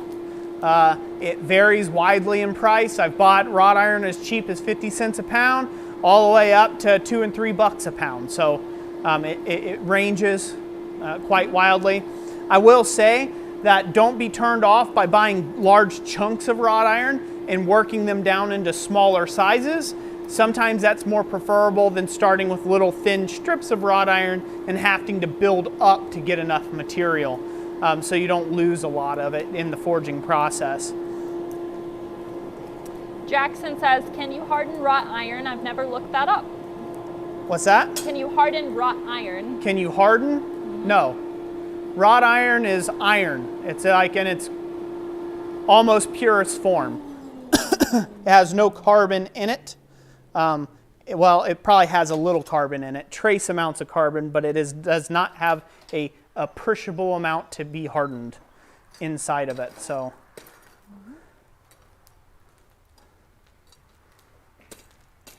I am not a tool maker. I'm an ornamental smith, so I make ornate things. That's what I make. I make stuff for gates, grills, railings, home decor, sculptural work, that sort of thing. That's what I do. So anytime I undertake the process of making tooling, I make it for myself. And it's generally speaking, it's whatever I have on hand or whatever will do the job. I have made hammers in the past for people, and I make them out of the tool steel I have on hand for what I would make for myself. And generally, they are fancy type tools I do because I'm an artist blacksmith. It's what I do. I'm not a tool maker. So the majority of the material you'll find in my shop is what you would find in a fab shop. or any ornamental shop. You're going to find a lot of flat strip steel. You're going to find a lot of all mild steel for the most part. You're going to find some specialty materials like copper and aluminum and brass and bronze, and just depends on the month, the year. And you're going to find a lot of wrought iron as well and softer materials. That's what you're going to find, and a small selection of tool steel just to get the job done. So that's generally what you're going to find in an ornamental guy's shop. In a guy who makes tooling or forges tooling for a living, you're going to find a lot of high carbon material in his shop. That's going to be predominantly what you find. Very little ornamental uses that way. And in a knife guy's shop, you're going to find basically all high carbon material, and that's it. So. Awesome Sausage says, some guy on a Facebook group I followed bought a wrought iron anvil for scrap because the faceplate was gone and the horn was missing. He bought it for the wrought and cut it up. Yeah, well, at the prices that it is now, at the prices everything's at nowadays, I was just having a conversation with Jamie Geyer about that. So go ahead, bud. We're going to have you hit.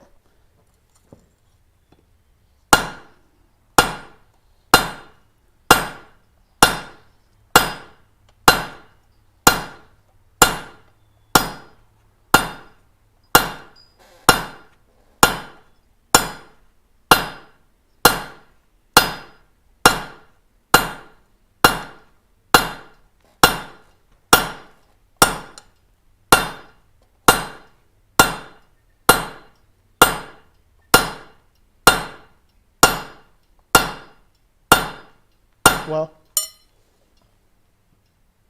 go to a fresh bit. Yeah.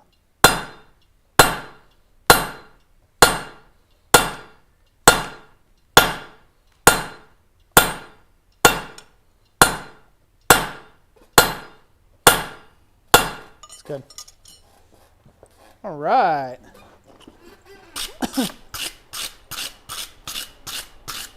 So remember the purpose of this swedge. The purpose of this swedge is to protect the bead on a collar while I'm forge welding it. There we have it, see? Straighten it up. It's getting nice and deep. We're almost there. You know that you're starting to get deep enough when you start making contact with the top surface of the actual swedge itself. It's looking good. Very good. What's going on? Let's see. Country Girl, City Girl says, how long does it take to make one of the roses you make? It varies. So it depends on how much effort you're putting in. So I make Russian roses. I make really roughly roses. I make closed roses. I make more open roses. It depends on how much expression they have. And generally speaking, when I make just a single stem with no flowers, no anything, no additional branches or anything like that, which is my least favorite rose to make. I like to make them where they've got branches and leaves. But if it's just a single stem rose, it takes me about 2 to 3 hours with all the finish work. Because I put a ton of finish work in my roses. Again, that's all optional. I could put literally no effort into it, and then I wouldn't be excited about it, and I probably wouldn't make the rose because it would be beneath my skill level and what I want to take and do and put out my best foot forward for people. So when I make roses, it's generally about 3 hours.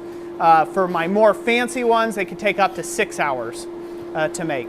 Roses, I don't make a ton of money on whenever I do make roses because basically my shop rate's $100 an hour and I don't make $600 a rose. So I make roses more as a labor of love just because I like the way they come out, at the end of it. But yeah, so anywhere from about 3 to 6 hours depending on what's going on. Something like a bouquet, to make an entire bouquet of roses with maybe like a vine wrap and stuff like that, that could take 2 to 3 days, to actually make.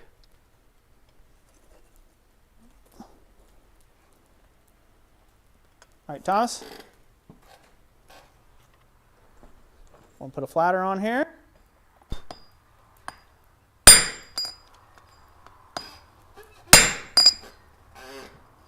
Good. Go a little more with it. And maybe one more. That's good.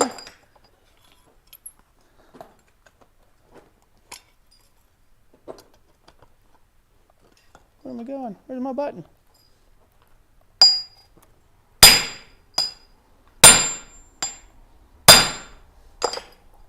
Good.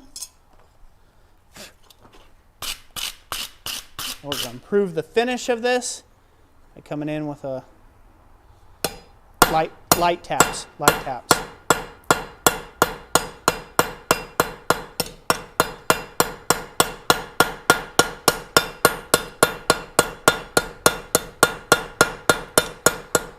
That's good. Yeah, a little more than that.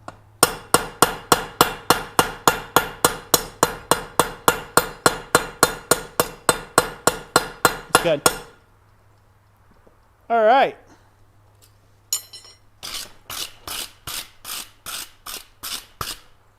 That's pretty good. All I have to do is do a little bit of grinder work on that, and that will be perfect. Last thing we got to put into it is our touch marks. Say that we made it. See that all right? Look good? Yes. That should work out perfect for my purposes. Now, people will ask, and I'll go ahead and answer it now. What type of heat treat? None, as forged. I'm going to get it back hot. We're going to touch mark it, and I'm going to let it cool down in the ashes below the fire. This needs literally nothing else. It's a piece of tin 45. It's just tough enough. I'm bringing hot material to a cold die. It'll be fine for decades. You know, decades of use. So if I was in a big custom shop, I was running this thing under a power hammer or something like that, of course you'd have to heat treat it. But since this is under hand hammer and the amount of collared work I anticipate doing with it, this will last me for the rest of my lifetime, non-heat treated. So certain things like that, it's just not worth putting your time into trying to heat treat it and do everything else in its brother when there's no additional value to do so. You'll find that if you ever do a lot of ornamental work, there's a lot of jobs where you need to make some tooling and you're getting paid to make the job. You're not getting paid to make the tooling. So you just want to get through the process of making the tooling as quick as possible without it eating you up in overhead. You don't want to spend $7,000 on your tooling when you only quoted $8,000 worth of iron work. So now you're paying yourself a zippo for the rest of the job. So, you know, you'd want to spend the least amount of time on your tooling and get back to regular forge work. What's going on, hon? Let's see here. Chris Kelly says, what's the best practical joke you've seen in a blacksmith shop? The best practical joke that you've seen I in a have blacksmith no clue. shop. That is a good question. Normally you're not around anybody who fools around, so. No. Chris Teller, Roy does not make any jewelry, but I do. Make what? Jewelry. Yeah, no jewelry. I do have a Celtic bracelet on YouTube. I did the tutorial for that, and I also did some forged copper pendants, also some enameling videos on some enamel jewelry. And then I have about 100 pieces of jewelry currently on our Etsy store. Most of them, I actually have a sale going on the weekend for 20% off. But, and I have about 100 more pieces to list. So I've been working my way through that for like the last week or two, just trying to get more of my jewelry listed. I've got into I personally do not make anything that has to fit the human body because I don't like dealing with the humans that it's connected to after I get done making it. So I stay far, far away. Every time I think, every now and then I'll get somebody say, hey, will you make me a set of wedding rings? I'm like, well, okay, maybe I can make a set of wedding rings for you, come to me with a nice story, how they would love to have my stuff and it'd be a cherished keepsake and whatever. And ultimately what it ends up leading to is, well, your ring doesn't fit my finger.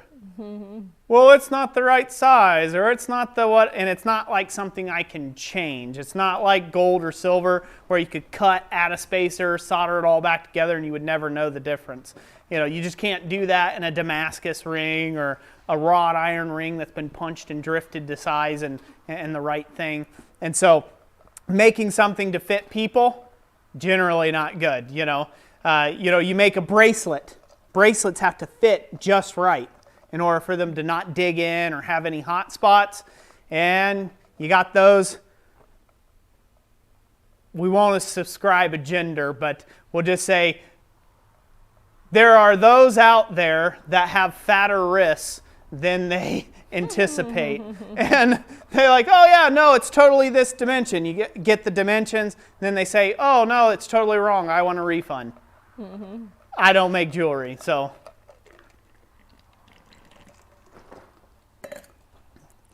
They're like, I don't like the way it feels on my neck. Your problem, you bought it. I don't care. You wouldn't like how I feel around your neck. But that's not. Hence, Jessica takes care of all the customer relations. Like I said, I've stepped away from doing jewelry or anything to fit human beings for that reason. It's a high return rate. And then you're busy monkeying around for something that you cut somebody a deal on because they didn't want to spend $7,000 on a ring. So they spent $150 with you for a pair of rings, $75 a ring, and they expect you to move mountains for it. So that's been my take on it. Can anybody tell I'm a little sore on that? Yeah. That sounded like I was a little sore on there. I should. We're all having a meeting for Roy right now. Carlos Create says, how many times have you smashed your fingers? The last time you did smash your fingers really good was when you were working on those rings. yeah, that too, right? Yeah. That was the last time I did smash my fingers really good. Thumb turned all black. His thumbnail fell off. Yeah, that was one of them, remember? I busted it doing chasing on a hammer. Oh, yeah. And then once with the rings, too. Okay, I doubled back. I did it again with the rings, so. Yeah, I don't smash my fingers too many times now. If anything, I'll have miss hits and strike my wrist. That really sucks when that happens. All right, Thomas. Are you ready? I'm ready. You ready, my friend? You got your touch mark? I do. Good. For all the all right. people out there that ask for touch marks, where to get them, I purchased these. For anybody that's asking for touch marks, I got these over at Buckeye Engraving. Great people to work with. Not sponsored to us by any means. They're not paying me to say this. But they're local. They're American. So that's all I really have to say on that one.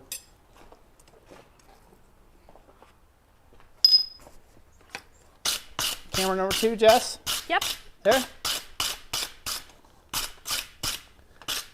This particular one, I think we're just going to put ours on the Hardy shank. So I'll let you touch them in there, Thomas. Down there. Yep. Good enough? Good one. And then you got yours. Yeah.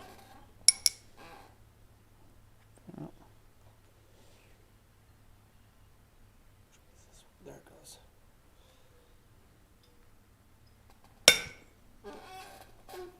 It's in there. And now yours. There we go. I'll have that forever. I don't know if they probably won't be able to see that well. Mine might show up because it's a deeper cut. If I can focus this. Whoa, we went super large. What are you doing, Roy? See that all right? Yep. Pretty darn exciting. Some Somebody asked earlier to see a close-up of your hammer too, with the acanthus leaf on it. Oh, the close-up of the acanthus leaf? Mm-hmm. Okay, do that. Second, just to make sure this fits still.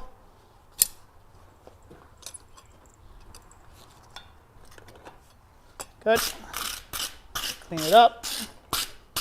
And that's a done tool, ready to be in good shape for many a years to come. So I'll set that down in the ashes. Good to go. It's done and done on that one, huh? Mm-hmm.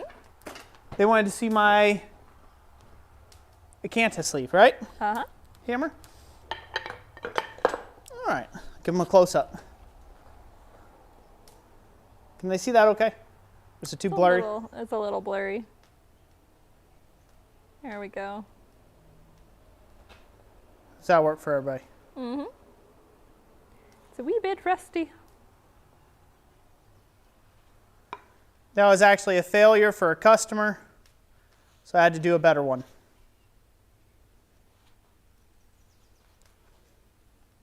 Got all that work done, and then I had a crack. Basically, I had it crack along the carbon migration line of the wrought to the 1045 steel face. So I called it quits after that. Mm-hmm. I think I'll have to refocus that camera now, huh? King's Options says, after so long making tooling to do new jobs, do you find yourself making a ton of tools anymore or one-off pieces? I make a lot of one-off stuff now. It's just if it's weird. Most of my tooling I can get by doing just about anything I sell. So I don't usually sell above my pay grade too much anymore. I used to. I used to take any job that came along and I would eat crow on that job, you know, financially speaking, just for the ability to say that I done it, right? Just for the ability to take and brag and say, yeah, I did that. I made that 6 foot in diameter copper basin or water fountain feature. Yeah, that was me, right? I just did it for the glory of being able to say I did it. And well, that's not too financially savvy to do it that way. Not a great way to run a business if you like eating and whatnot. So now anymore, I might need to adjust a pair of tongs to fit or make a new pair of tongs to fit a particular piece I'm working on. Jigs, fixtures, a lot of welding, you know, welding up fixtures or jigs for stuff. If I need a specialty bend on something or a twist or something like that. That's generally where my tooling is now. As you can see, I'm making a piece of tool for something for where I'm progressively making a tool set for where my ironwork is going. That's with a lot of different specialty swedges, a lot of different specialty top tools and top sets, things of that nature, because I'm getting more and more into French Baroque ironwork. So that's been the most amount of tooling I've had to do so far. I've had to tool up a lot to do acanthus leaves, to do a lot of acanthus leaves and acanthus work. So I've had to make a ton of tools just to tool up for that because it's kind of a whole different thing. It's a lot of chasing and repose work versus just, you know, general heating and beating type work. Something that I haven't done, but it's something I'm incorporating more and more into my work. So yeah, so mostly it's just one-off type tooling. When it comes to a job though, specifically for a client, I try not to, unless it's lucrative enough that I can get paid to make the tooling as well, I try not to take on any work that goes outside the confounds of what I already have on hand that can handle it anymore. Oh. It's kind of a good place to be, actually, in that position. For many years, I'll digress here for a minute. For many years, you know, I had to take on anything and everything that came through the door. No matter whether it was jewelry, it was somebody had a mowing deck wheel fall off and wanted me to repair it, or weld up a trailer hitch, or a gate, or God knows what. I would just do it, whatever it took, as long as it was legal in at least 50 states. At least 49 states. It had to be legal in at least 49 states in order for me to take and do it. And now I have gotten to the place where I'm very selective of the jobs I take on and I say yes to. One, they have to be lucrative enough to make me get off my dead butt and actually work on them. And two, they have got to be something that I'm actually interested in doing. And I just don't take on anything and everything that comes through the door. Now, that may shift and change, so don't take that as Roy's gospel words. That shifts and changes based upon the world at hand, right? I'm not so proud that I wouldn't take and make some small little hook and go start selling at craft shows. If this whole place were to go up in smoke or get blown away in a big windstorm and it all just disappeared one day, I'm not so big I wouldn't start in a little dirt hole in the earth and start again, beating stuff out on a sledgehammer head. So I'm not too high and mighty on that. People mistake that sometimes when I say that I'm in a position where I can turn down the jobs I don't want to do as arrogance. It's not arrogance. It's not looking a gift horse in the mouth. It's just being honest at where I'm at. If my position were to change suddenly, then you have that choice. You can pivot and move with it, or you can say, no, not going to do it. I'd rather work at Denny's. And then you go work at Denny's or whatever type of job you want to do. And certainly you'll see that throughout. If you are trying to do this as a profession, you'll have many times like that. In fact, a couple years ago, 2-3 years ago, there were several times, well, it's been about four, almost 5 years now. Geez, time's flying. It's been about 4 or 5 years ago, business wasn't doing so hot. I was slamming a lot of effort into YouTube. That wasn't paying off. It had a lot of viewers and subscribers, but that doesn't translate to actual money or dollars. And then, not only doing all that, but then the business was kind of lacking because I was taking a big step back. Because I needed to for my own body, for my own health purposes. And so, yeah, everything was like in a big slump, and we hit like a really low, slow season. And it, always comes right around the first of the year, January time frame, all the way up until about May, and we start picking up work again. And we hit this big slump, didn't have enough in savings, and it was just one of those deals. It's like, I don't know what we're going to do. We may not have enough money to pay our bills next month. And it's like, well, maybe I'll go take a job on somewhere and I'll actually go work for somebody else as a blacksmith and close the whole thing down. I'm glad I didn't. We tightened our belts. We stopped doing stupid with our finances. We got real strict about doing a budget and staying with that budget constantly. And God provided month after month. It was just some random job that now I probably wouldn't take because I'm in that privileged position where I don't feel like I need to take that type of job. But a job came in right when we needed it most. And I didn't turn my nose up at it, did I? No. I jumped on that sucker. Mm-hmm. I did the best job ever on that. And so that's how the business shifts. And I don't even remember what the original question was, but I'm kind of on my own little... You guys are on a journey with Roy. You're on. In a path. Yeah, a stroll. Yeah. We're just strolling now down a path that no one cares, giving them more information than they care to know about. But I feel like it's necessary to say that. This is a little rant I'll go on for a moment. If you'll indulge me, I don't care if you do or not. You can leave if you don't want to be here. The day in the world and the age that we're living in right now, everything seems bleak, but it gets better. It's going to get better. Or it may get darker. Either way, you don't have control over it. So don't worry about it. You can't worry about tomorrow. You can't go getting all on the fear. Turn off the talking heads on the television.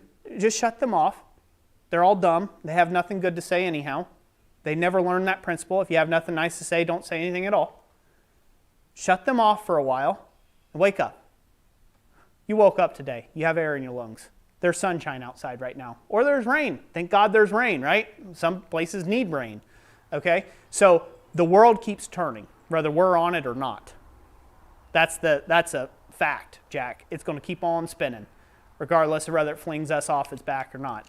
So when trouble arises, like high gas prices and inflation and all this different stuff that's going on right now, and you're struggling in your business, take this time as a time to reflect on what you want out of life and where you want your priorities to be. Because as of right now, it's insane. It's insane to run this, isn't it, Jess? I mean, it's insane. The steel prices are up over 400%. Gas prices, they're back what they were 7 years ago. It's been about 7 years, I think, last time we had the big blue truck. And at that time, we barely made it 7 years ago, we made like $18,000, $20,000 a year total. And that was the entire business and everything to live off of. And so it cost just as much as what we were buying in groceries. It cost just that much in gas to go get there and get the groceries. And so we've built this business in a recession. We built this business in a low spot. We built it from there. And now we might be going into another one. And the chances are you might be in business, you might be out there doing this. Maybe you're wanting to get into this or just getting started. And now you have that fear of like, oh, should I or shouldn't I? Trust your gut. Worst case scenario, you're wrong. And there's plenty of jobs out there. There's plenty of jobs to be had. So, I just like to point that out there, a little message of, positivity. I have had a couple different comments, couple different conversations with people, wondering if my business is going to even make it, and yeah, it will. I trust in God, I have faith in God that Christ Center Ironworks will still be here in another 20, 30 years from now. Till it's not. Till I no longer have wind to suck. This is going to be here. So, that's it. And you just have to kind of have that dogged determination and stop listening to all the fools online that are saying elseways, because they just get mass hysteria going, and it's a self-feeding cycle. Mm-hmm. All you got to do is convince one cow to go run over the edge of a cliff, and they'll all follow right along. So you just got to convince one cow to go through that new gate, and they will all herd right along. Don't be sheeple. Same thing, sheep. I changed the analogy. Don't be cowpole. Is it cowpole? Cowpole? Don't be heifers. Yeah. Don't be heifers. Don't be steers. King's Option says, if I may ask, do you pay tithe and feel that during the rough times it has been a blessing bringing work when needed? Say that again. Do you pay tithe and feel that during tough times that it has been a blessing bringing in work when needed? I pay tithe regardless. Rain, shine, sleet, snow, whether I got food in my belly or not, I paid my tithe. That's what I do. It's a sticking point for me myself. I just believe that God, I'm not an on-off type guy when it comes to Christianity. I'm all in or I'm all out. I'm all in on blacksmithing. I'm all in on my faith. I'm all in on my family. I'm all in on my country, or I'm out. And I couldn't care less about it. You can burn it all to the ground for all I care. So that's the kind of personality that I am. And so when it comes down to like the tithe and tithing principle, I'm very big on that, very huge on that. And God has always sent work right when we needed it. Might have been right at the nick of time, by the hair of our chinny chin chin. And I could have been like, he left me screaming and doubting there for a little bit, crying in my little pity puddle. Because I wasn't getting it my way, but then, boom, it's released, it happens, and it's blessed me, and I've been able to go forward. And, and part of that is being a good steward of those blessings that you get. If he gives you a good job and then you go blow it all on Powerball, how many times you want him to give you that $50 in gas you needed to get to work for the week, right? So you do have to be a good steward of it when you do have it and receive it. Robert Lana says, then you will have a huge meatloaf at the bottom of the cliff. Everybody goes over. Yummy meatloaf. Tasty meatloaf. Roger Caldwell says, amen, Roy. Yeah, so I don't like to get too preachy about stuff. This is just, to me, it's common sense stuff. It really is. You get to choose how you look at the future. You can be an optimist or you could be a pessimist. And everybody has their natural inclinations. Some people are just born pessimistic. They are about life. They're just born that way, but they still get the choice to be pessimistic and go toward their natural tendency or be optimistic. Sometimes optimistic people like myself need a little dose of realism from time to time, don't they, Jess? So, and I get my occasional reality check that my optimism maybe went just a touch too far. But you get to make that choice every single day. You do. When you wake up in whatever situation you find yourself in. And that can either be with greed and envy of someone else, or it can be with complete, contentment and joy for the things that you have in your life and where you can move and how you can orchestrate your own little pieces on and play your little game of chess that we're all playing in life. And, so I like to encourage you all out there to start thinking optimistically about the future. Start doing things that are countercultural right now to bring about a better future. What we sow into is what we reap. You sow wheat, you get rewards. You sow tares, you get weeds. So don't sow negativity, don't sow pessimism and darkened days and all the doom and gloom out there. Sow optimism, sow positivity, sow that outlook, brighter outlook for a future, and that's what you'll receive ultimately in the long run. Because I don't know about any of you, but the worst thing for me that sucks me dry, completely just destroys me, is if I have to take and get in a room with someone who's an Eeyore. Woe's me, the stock market's crashing. You're not rich enough to know what the stock market is, so why do you care if it's crashing, right? Woe is me, yeah, that's right, I'm poor, I don't have any money on the stock market. They have nothing nice to say. You couldn't possibly uplift them if you tried, and it's like lifting a sack of 400 pounds of sand. That's the worst thing ever. So if you catch yourself being that in your workplace, your home, the local coffee shop, stop. For the love of God, the world has enough things wrong with it. It doesn't need one more. Plus one. All right, that's enough of my preaching. I'll get off my soapbox. You go do you. I wonder how many guys are saying they're Eeyores. Andrew Rose says, I love the positivity. Renee Shepard says, I have stocks, and then says, meh. Meh. After that. Jackson says, yep, you got the right place. Let's see here. Yeah, I like that song. I forget who it's sung by, where he says that, what was it? The TV man said that the stock market fell, but we were too poor that we couldn't tell. There's a country song that sings that, and it's the lyrics in it. And I'm like, yeah, that's exactly right. It's like you kind of got to be wealthy. You kind of have to have money on the stock market or be currently retired and watching those sort of things in order for that to much matter. If you're just a working stiff and, middle class or underclass like this guy, then it don't much matter, does it? We just keep on shoveling. Manga 12 says he's an Eeyore. Off the Cuff says he's definitely an Eeyore too. It's all right, you can change. 410 Forge Blacksmith says, I hope I didn't miss any Roy rants. Did you just show up? You just... You need to rewind. Did like you 10 just minutes. show up? So, That was Alabama.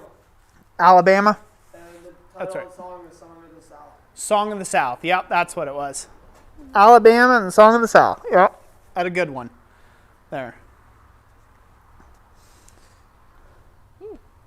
Tim O'Connor says, guillotine tools make things easier. They sure do. Guillotine tools that you can pick up over at www.blacksmithingblanks.com. There's the ever-present salesman in me. No. My kids got to eat too. All the kids. And if they bought me out of all my step hammer kits, we'd be eating steak. Called Bologna.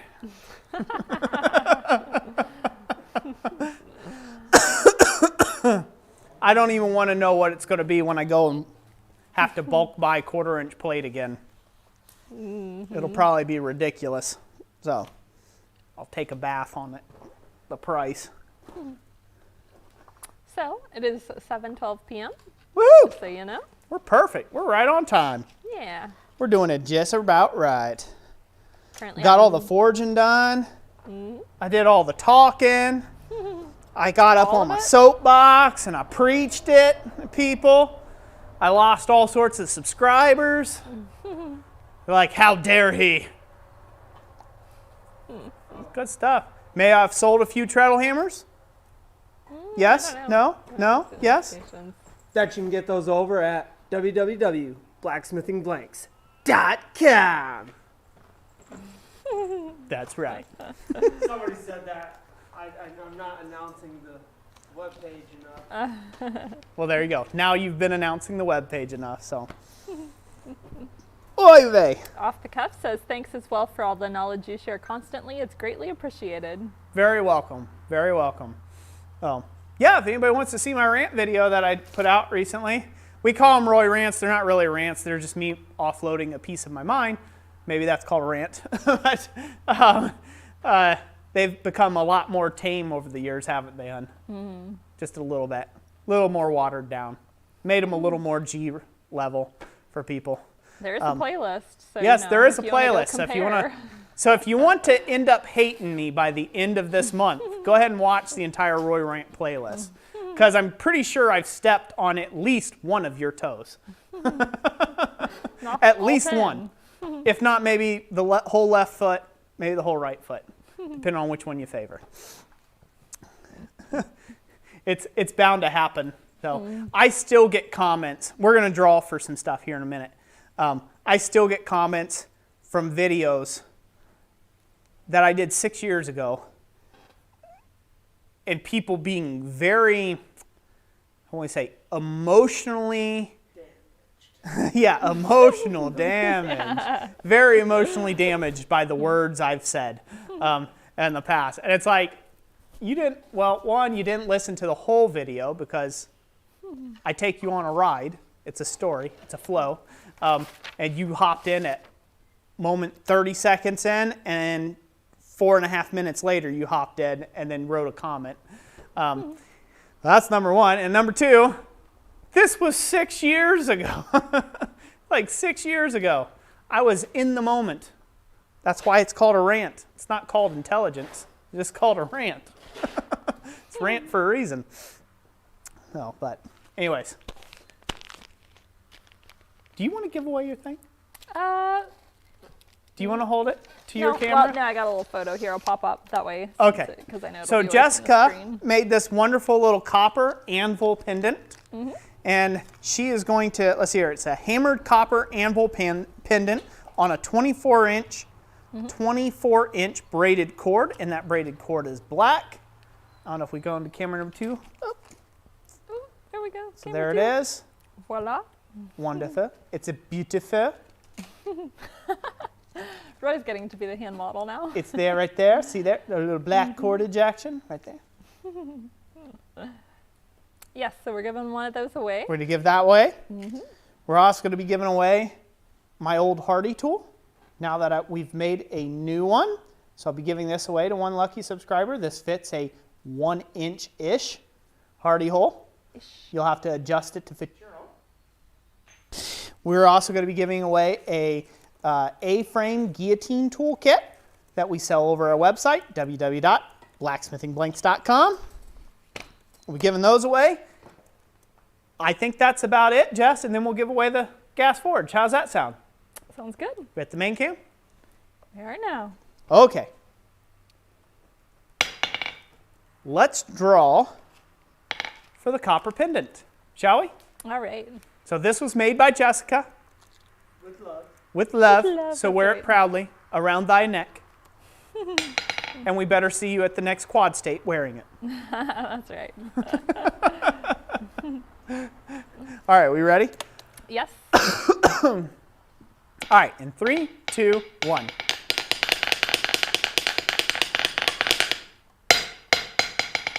Who do we have? Let's see. We have Kevin Zufelt with I don't wear jewelry, but I would wear that. Kevin Zufelt. Zufelt, that's correct. Congratulations, Kevin Zufelt.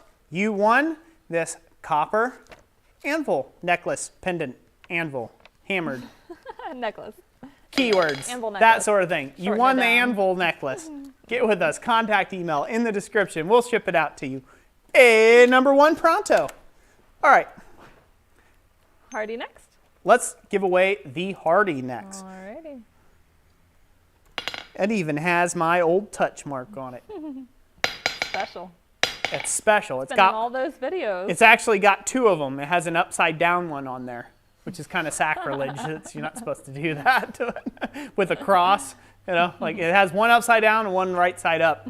Oh, I had punched it, looking at it, and it went upside down. I'm like, oh no, that won't look right with an upside down cross on there. So I flipped it around and did it the opposite way. So make it into a feature. It's not a failure, it's a feature. All right, we ready? Cancels it out. Whether you're right side Cancels up or it upside out. down. A little yin yang action, right? All right, and let's go.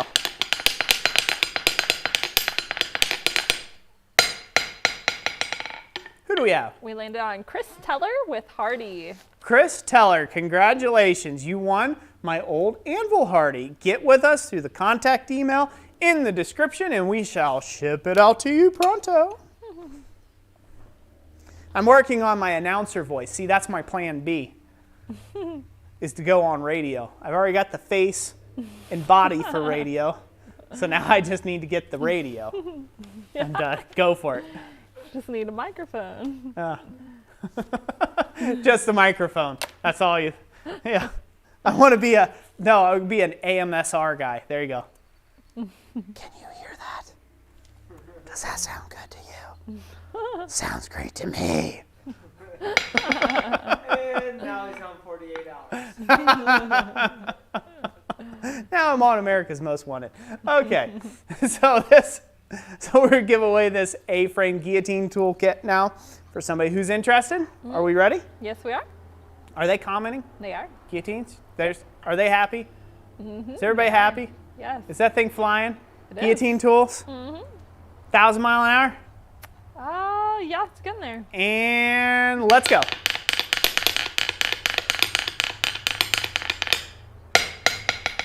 Who do we have?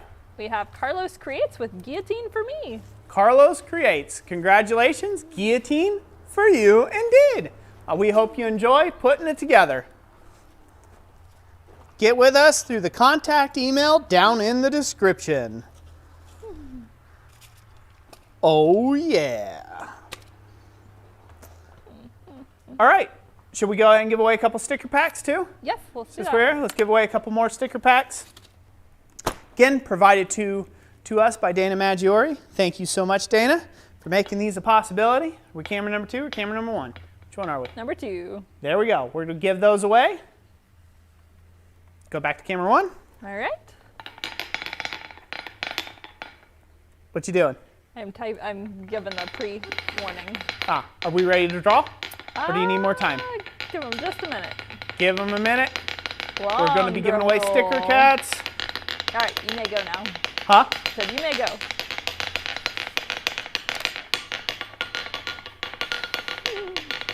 Watch it. What do we got? You'll get a music strike. I will. All right, we landed on, when it'll stop, we landed on King's Options with stickers. King's Options, congratulations. You're a winner of a sticker pack from us. You know the drill. I've been saying it for like the last hour. Not going to say it again. All right, we ready? Uh-huh. And let's draw one more name. All right.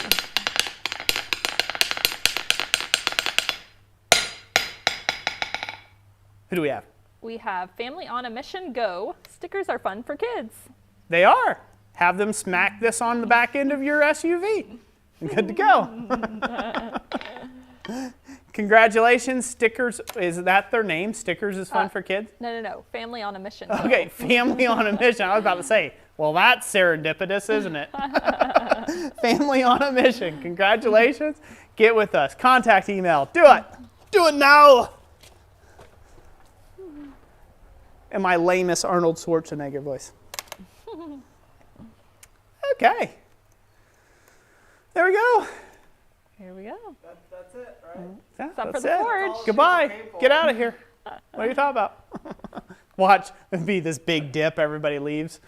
Then that means only See, we're the like- true followers. Yeah, only the true followers stay around till the very end. There's 99, so we'll see. There's 99 It's people. like right there, Yeah. almost 100. I'll do the. I'm proud. Oh, it was 100. Now it's 100. It's 100. Yep. All right. Somebody must have told somebody. Oh, now it's now down to 97. Yeah, that's the way it works. That's the way YouTube works. So, all right. So, we should give away the gas forge, shouldn't we, honey? We should. Oh man, I roasted some arm hair there. Is So, that do new? you have a picture of that on the yes. interwebs? Let me pull up the picture on the interwebs. There we go. Boom. All right, so we are going to take and draw for the Mr. Volcano Hero single burner gas forge. We decided to do it the year of the forge this year. Every year it's been something a little bit different. And so be sure to keep being subscribed and set your bell for notifications, and you never know what we might give away or what next year may be. Who knows? We're going to keep trying to move this thing forward. We did the year of the anvil. We did the year of the swedge. Now we're doing the year of the forge. So we'll see what other type of trouble we can get into and give away things. That is all community supported. So that is done by your guys' faithful donations via doing memberships or super chats or anything like that. And as well as it's backed up by anytime you go over and buy blanks over our website, or if you buy through the affiliate links and stuff like that we have in descriptions of videos, that all goes in the till to be able to keep this thing rolling for many years to come and hopefully many generations to come, huh, hun? That's right. So thank you to everyone. Give everyone who is a channel member or a regular supporter or anybody who has super chatted and helped out with shipping, things like that. Give them a big round of applause, if you will, with the little clappy hand emoji. That would be wonderful. Yes. All right. Also, the forge is open to residents in the United States, the United Kingdom, Canada, and Australia. And if you are under 18, you must have a parent or guardian claim it for you. Yes. Disclaimers. There's your disclaimers. There's the fine print. Are we ready? Yes, we are. Okay. All right, so we're going to go ahead and draw for the forge now. We're going to see who's the lucky winner. You ready, Thomas? We got to keep it in-house. Oh, shoot. I said that on camera. We were supposed to talk before. We should say a disclaimer. Thomas can't win anything. 'Cause Yeah, Thomas can't win anything, period. He wins enough. He's got his own forging station in my shop, so he's discounted forever from anything. Yep. I get the best prize. Ah, he gets the best prize. There it is. Aw. You'll find your anvil out there in the driveway, huh? Well, I mean, they've already dropped one, V4 anvil out there. They What's did. another one? They did. They did kick it off there, so. All right, enough banter. Let's do this. Are we ready? Lots of comments? And 3, 2, 1, let's go.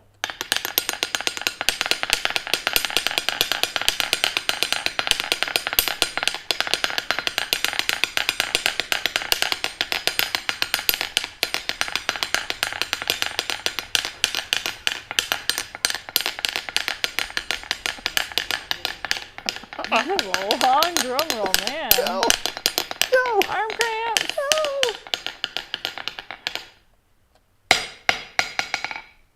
Who do we have, Jess? We have Jonathan, 007, Forge, hot like volcano. So yes, let me say that again. Jonathan 007. Jonathan 007. 007. There you Jonathan 007. go. Yes. Congratulations. You are the winner of the Mr. Volcano Gas Forge. Congratulations. I wonder if that's my cousin, Jonathan. They spell it out like John A. Thon, like a marathon. Oh, so I don't know. John A. Thon? Yeah. Yeah, no, probably not. I have a cousin named Jonathan. No, it's not rigged. Oh. See, this might be an interesting question. Blue Ridge Bikes, do you have anything that you did as a beginner that you regret? Anything I did as a beginner that I regret? Yes, I do. Oh boy, do I. That brings me into another rant. Let's do that. Sorry, you gotta have a seat on the anvil there. Yeah. All right. Camera Story number time. 2, Jess. Okay. That is a regret I did as a beginner. Oh, you should stamp it with like my regrets on the side. Yeah. What you guys spell it, regrets? So you can see this is very short handled. I used this as a main forging hammer for a while. So I actually used this for all of my drawing down work or anything I had to do. I had to grip it clear up here in order for me to handle it right, in order for me to swing this hammer one-handed, if you will. And I regret every minute of it, of every morning, every time I wake up, period. So it was the biggest mistake I think I've ever made in blacksmithing, is to swing too heavy of a hammer. So to give you a thing, to give you my rant and Roy's opinions, if you will. We're still at the secondary cam, right? Okay, that's the way the twinkle fingers actually work when I'm doing that and I'm illustrating. Twinkle, twinkle. So I'm going to challenge some belief systems here. People say that a big hammerhead's fine. It's all in how you swing it. Some people say a short handle is fine. Again, it's all in how you swing it. Yada, yada, yada, yada. Physics don't work that way. They just don't. Your mechanics, your body mechanics doesn't work that way. I'm going to illustrate to you why. Hopefully you can watch my arm. You see what that hammer does? I'm not gripping this hammer hard. Do you see what that hammer does when it hits that anvil? That's called rebound. That's called kinetic energy that is not being transferred to the piece or to the anvil underneath, that is bouncing back up through here and is sending this back up into your hand. There is a reason why a hammer is no longer just a rock that we beat things with. Because people figured out a long time ago that not only is that a good way to lose some digits, but it's also a great way of losing your wrist over time, deteriorating probably the weakest bone in your entire body. Your weakest bones in your entire body is this wrist joint here.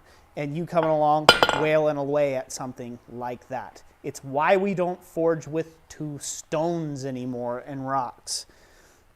A hammer has developed over centuries to have a wooden handle in it for a reason, for several reasons. One big reason, and predominantly probably the main reason, is to get your hammer hand away from hot material. Hot steel, there's number 1. This is completely non-debatable. Non-debatable. I'll go on record saying that. That's non-debatable. A hammer handle is meant to, number 1, get your hand away from hot material in striking tools, in the anvil surface, and things of that nature. It's to get your hand further away from hot material. Number 2, indisputable fact. It is to absorb that kinetic energy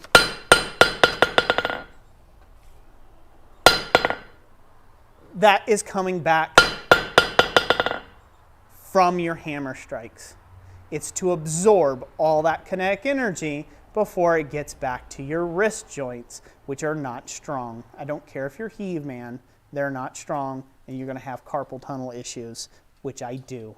I have not only carpal tunnel issues, but I also have rotator cuff issues because of swinging this hammer, because I thought, Roy, big strong man, I can do it. This is what blacksmiths do. I can do more work with this 1 3/4 pound hammer than I could ever do with this, swinging one hand. I can swing this for 16 hours a day. This I can maybe swing for maybe an hour if I'm lucky. So I can get just as much work done with this. And you say, Roy, how is that possible? How is that possible? Well, let me explain. Let's go on to the third reason a hammerhead has a handle in the first place.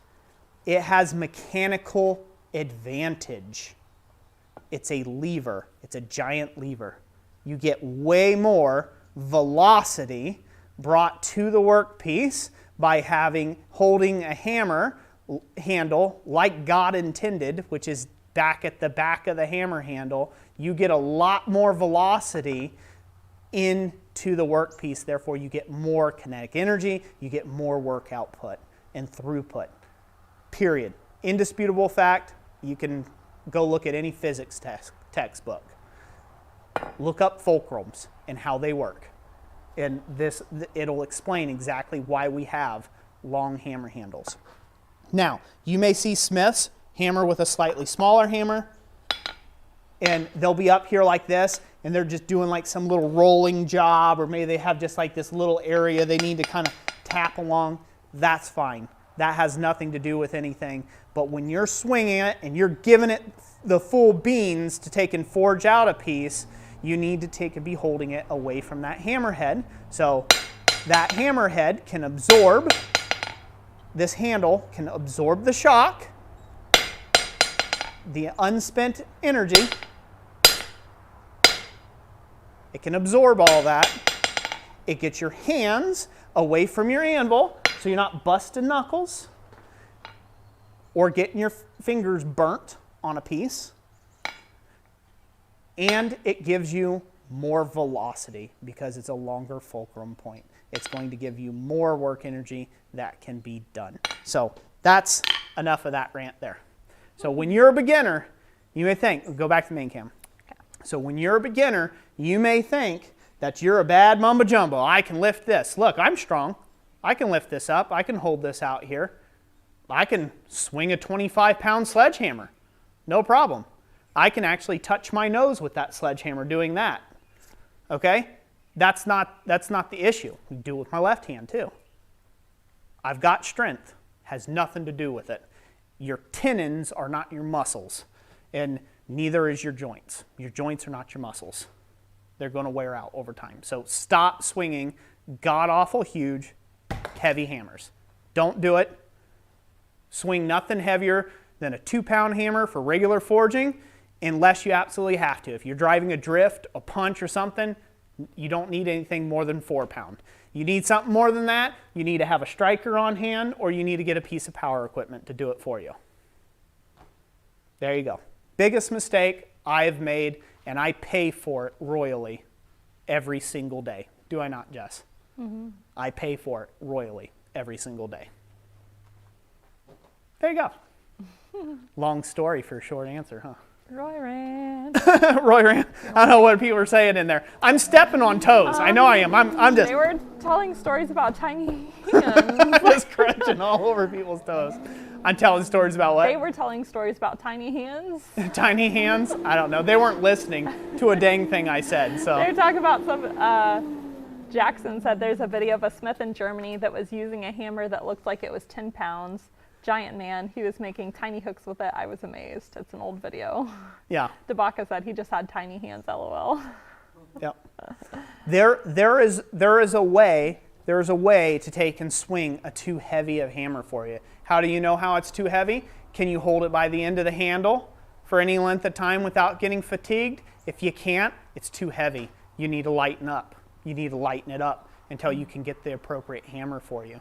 You can actually be too light too, to where you're trying to muscle too much. You're trying to throw too much down on a piece. So you can be too light of a hammer as well. How do you know that? You'll know because you're not getting a lot of work done. You're really like wailing as fast as you can because you're not getting any more potential energy out of it because it doesn't have a longer and longer handle. The lighter and lighter the head, probably the longer and longer handle you should go with it. So, you know, that's to get the same, for the ratio to be the same there. But if you can't hold the hammer by the end of the handle and it feel comfortable in your wrist, and I mean comfortable, like as if you hadn't even picked it up, it's too heavy of a hammer for you. And it's going to cause damage. It's going to cause that damage over time. And then when you know that you're damaged, it's too late. It's going to be too late for you. So, there you go. There you go. That's Daddy Roy taking and fathering you all now, and Jeff like, Killian, thanks, boomer, right? That's it's like whatever. Jeff Killian says, I learned that lesson the hard way too. Robert says, I love my 2-pound hammer. Mm-hmm. Yep. Let's see. Jonathan says, too light and you'll mess up your shoulder. Don't ask me how I know. Yep, if you're swinging too much from your shoulder.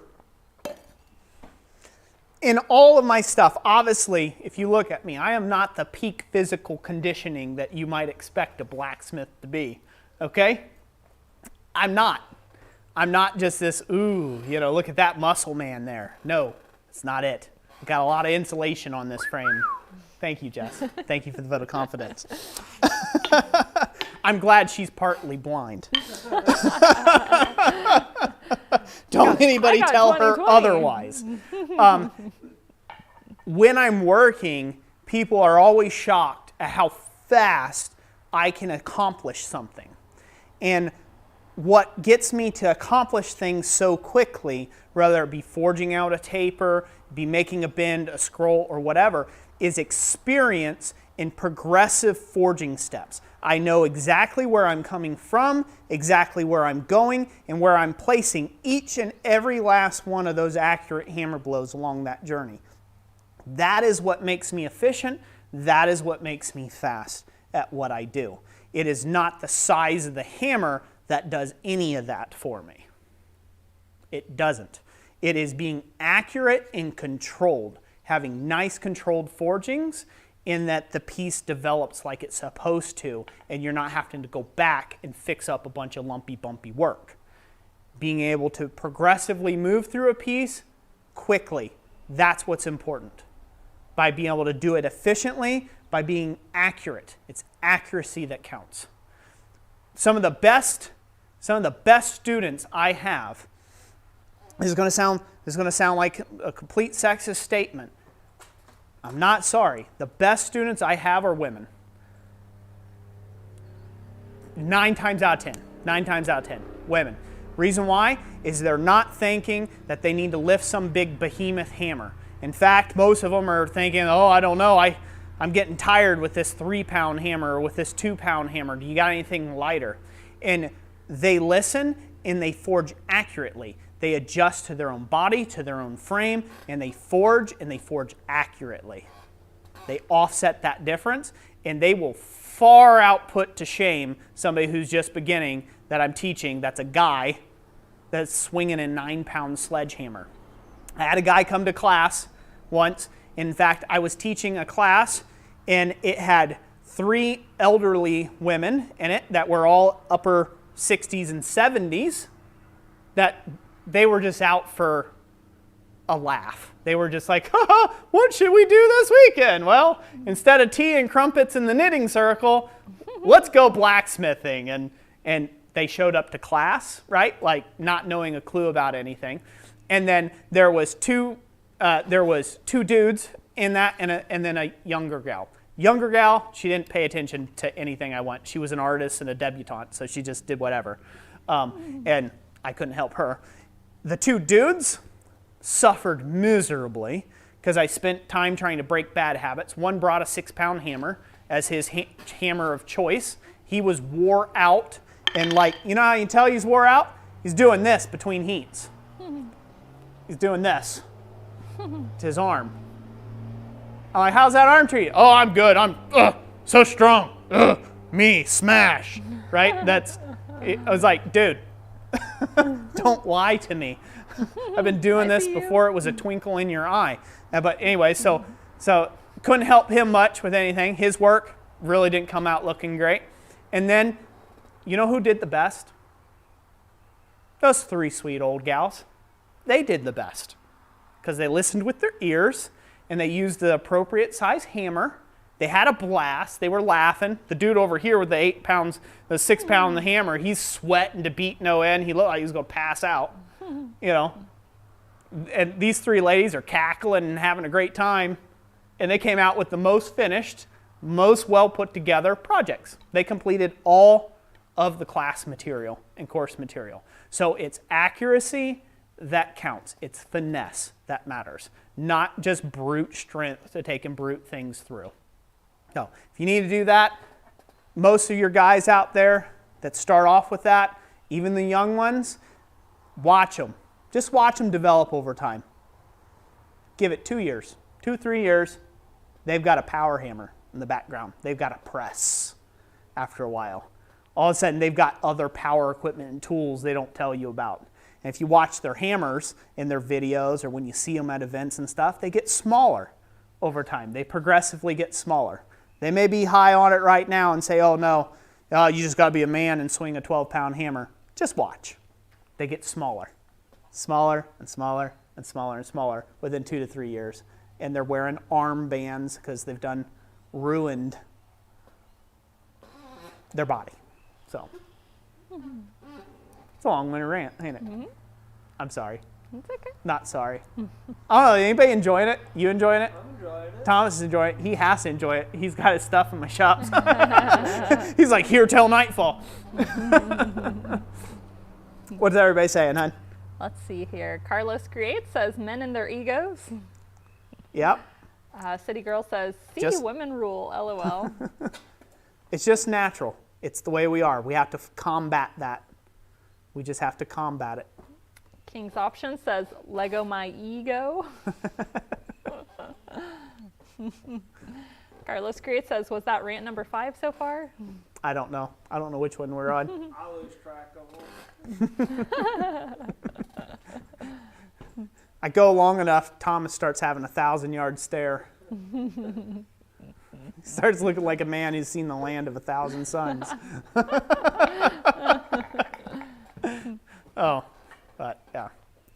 No, you can hammer however you like. It's not my wrists, not my joints, not my bones. You can have an anvil, whichever one you like. You can pick a forge, whichever one you like. You can use power hammers, presses, do whatever you want. Tools, sky's the limit. You know, it's open.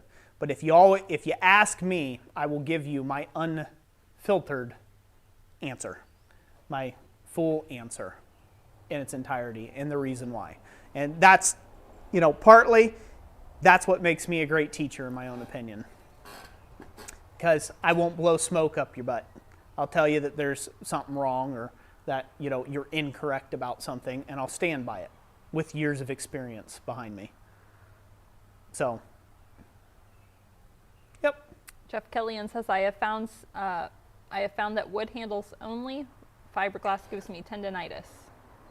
Yep. They're supposed to, fiberglass is supposed to be anti-vibration, but I just can't get over the feel of a fiberglass handle. I just don't like a fiberglass handle swinging it. Even a sledgehammer. Maybe it's different if you were driving stakes, maybe, down in the ground or beating a fence post. Maybe it would be different. But in forge work, I'm not a fan of fiberglass handles. I think there's a reason why we have been using wood handles since, the dawn of time. They just work. There's no need in reinventing them. They just work. Long wooden handles, they work. No. In fact, fun historical fact real quick. In my class with Tom Latney, I actually I had a conversation with him about hammer handles. Somebody asked him a question about his hammer, and he had answered, and he said that traditionally a lot of hammers, old hammerheads from way back when, we're talking 500 years ago, and so had really small hammer eyes, and they had really thin hammer handles. And his theory on that is because they were probably trying to reduce the shock load that is in the hammer handle itself. If you have a really thin piece of wood, it's going to have more flex and whip into it than if you have, a big, thick, chunky, 2x4 that you're holding on to. It's not going to flex at all with your hammering type thing. And so he's seen traditionally that the really old hammers, and like you see like the stuff from like Mastemir find, and which is a Viking thing, like if you look at the eye of the hammer, it's super tiny, super small. It's not these big chunky eyes like what we have now, because they just used a lot thinner handle hammers back in the day. Yep. King's Option says, still wondering how long it took you to develop your hammer control. That's been a process over time. So I had to relearn hammering to a degree once I put down the big, 8-pound hammer. When I put that down and stopped using it, I had to relearn proper hammer control. I used that the first portion of my smithing journey because I didn't take any education or any classes from anybody. It was just something that I picked up, and I figured, if a lightweight hammer gets this much work done, heavier is better, right? And that's kind of what I picked up, and I picked up a really bad habit is what I did. And so I actually had to, the very first class I took this class with Wayne Apgar, and I'll get him the whole story, but went in there quite prideful and had my bubble popped for me by really good dudes, Dennis Gilkey and Wayne Apgar. They popped Roy's bubble. And so my arrogance left. I actually listened, opened my ears, learned from them, and they basically restructured everything I did. All the way from my hammer, the way I hammer, my hammer control, stand at the anvil, everything. So it was really good to have somebody come alongside me and show me the proper way to stand at an anvil, the proper way to hold a hammer in your hand and your handle. Now, that helped me tremendously at my hammer accuracy. It did. It took a while. It was like doing the baby steps again because I had to remember posture, right? I had to remember my triangle. I had to remember how to hold the hammer and to swing it properly and not get into that, let me go back to the big hammer or let me choke way up on it again. No, I need to be accurate with my hand out at the end of the hammer. And so I had a lot of missed blows. I'm not going to lie. And that was after 4 years of smithing. I've been smithing for like 4 years, all on my own with no instruction. And so I had developed a lot of bad habits I had to break. And so since then, it's always constantly been evolving for me over time. I don't think it's ever stopped, but I would say about that long. Probably took me about 5 years to develop my hammer accuracy. If I would have proper instruction right off the cusp, and if I was in a place to actually listen and receive that instruction at that time, I would have been worlds ahead. Worlds ahead for it. Probably would have took about a year to develop the hammer accuracy and the stamina and everything like that goes with it. Good questions. Gary Brown dropped in to say hi. Hello. We had a few people leave for dinner also. Oh, that's good. Well, thank you all for hanging out, and thank you for everybody who's going for dinner. We'll see you next time. So, thank you for being here. Next live stream will be next month. We'll be doing a live stream next month. Right now, throughout the summer, we've been just doing one live stream a month, and that's probably what we're going to have to kind of keep up with. As of right now, I might throw in a random live stream at some point, but those are just on my cell phone, and it'll be late night or whatever, I'll just be in the shop working. And so you can be on the lookout for that. But generally speaking, right now the plan is only to do one live stream a month. So it'll be a giveaway and forging live all in the same the same show. So be on the lookout for the next live stream where we'll be giving away yet another Mr. Volcano gas forge, along with a lot of other great tools and materials and things of that nature. And let's see here, what else we got going on? I'll be teaching a class at the end of the month down in Goshen, Ohio. So for anybody who's interested in that, said there are only 2 spots left in that class. We'll be doing animal heads and with a main focus on just figure carving, period. Pushing steel around and getting it to do what you want and get a lot of expression. So we'll be doing that class. I have a calendar events. Do you have a calendar events page pulled up? Yep. Yep. Sure do. Do you want to read it off where else I'll be? Sure. As of currently, we're planning on being in Quad State. That's in Troy, Ohio. That happens every 4th weekend in September.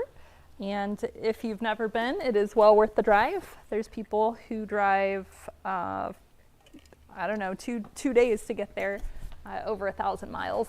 But it's the largest blacksmithing meet in the United States, and tons of tailgate sales, lots of demos going on. Lots of fun stuff, so it's definitely worth checking out. Also, on November 4th through 6th, we will be down in Gainesville, Florida for the FABA conference, which Roy will be a main demonstrator for that event. And then the following weekend, November 11th through 13th, we will be at the UMBA conference, which is going to be near Burlington, Wisconsin. So yes, that is what we currently have on the calendar. Pretty darn exciting. Oh, yeah, so throughout the summer, I'm actually going to put, we're not doing anything, we're not doing any classes. Like I said, at the end of the month, this month will be my last class of the year. I'll be teaching other than at the tail end whenever we pick up and have a whole lot of other events that we have to go to and doing obviously those conferences. I'm going to really try to take and make some headway this year in these upcoming months. Be prepared to maybe see some shop videos. Obviously, you're going to see a lot more blank videos. Those are fairly easy for me to put together, and I need to get some tutorials on making some of the blanks that we got. We got well over 100 blanks on the shelves, so I need to make some tutorials for those. But be on the lookout for probably some shop build videos, because I need to put siding on the shop, and we're going to be spending probably from June till August working on that, putting siding. I've got the roof to patch and do a lot of work on, so it's going to be consuming a good majority of my time that, I'll be doing that. And obviously keeping up with orders and whatever comes in for the, plasma blanks on the website and stuff like that. I'll be keeping up with those, but just be aware the content may change for a short period of time where I'll be hanging some siding and sharing my thoughts. Everybody loves hearing my thoughts, right? Mm-hmm. They do. Jackson, yeah, feel free to bring your family down to SOFA, your wife, your newborn. Thomas was there last year, with his yeah, with Kenny. He's yep. under 2. And there's, lots of people come and hang out. You can even camp on site if you're, willing to do that. And so many cool people to meet, so. Yep, lots and lots of fun. There's people bring their families, people, come alone. There's all sorts of stuff you could get into. Down there. It's a fun event. It's a very enjoyable time. I Yep. enjoyed it and wish I could have stayed longer because I didn't want to go back to work after spending the weekend there. Yeah. Well, yeah, it'll be a good time, huh? Yeah. Any other questions, Jess, before we call her it? I think we're good. Robert Lannis says, everyone grab you a nice treadle hammer kit. Well, thank you, Robert Lannis. Thank you, Robert. Definitely grab you a good treadle hammer kit. We could use those to sell. So, yeah, I'd like to get all the ones I have made sold, so this way I can move on to the next stage of the process where I want to add the drop-in air cylinder to turn into an air hammer. A couple people have, asked about that, how that'll work out. Like I said, it'll be a drop-in kit. Obviously, it'll be for an additional cost, but it'll be something that you can either buy separate, it's something that you can add on to what you already have if you have the treadle hammer, or it'll be able to be bought together all as one big, shebang. So that's the goal as of right now, is to be able to do it in that way. So, but can't do that until I can bulk buy them, guys. It just won't be worth it otherwise.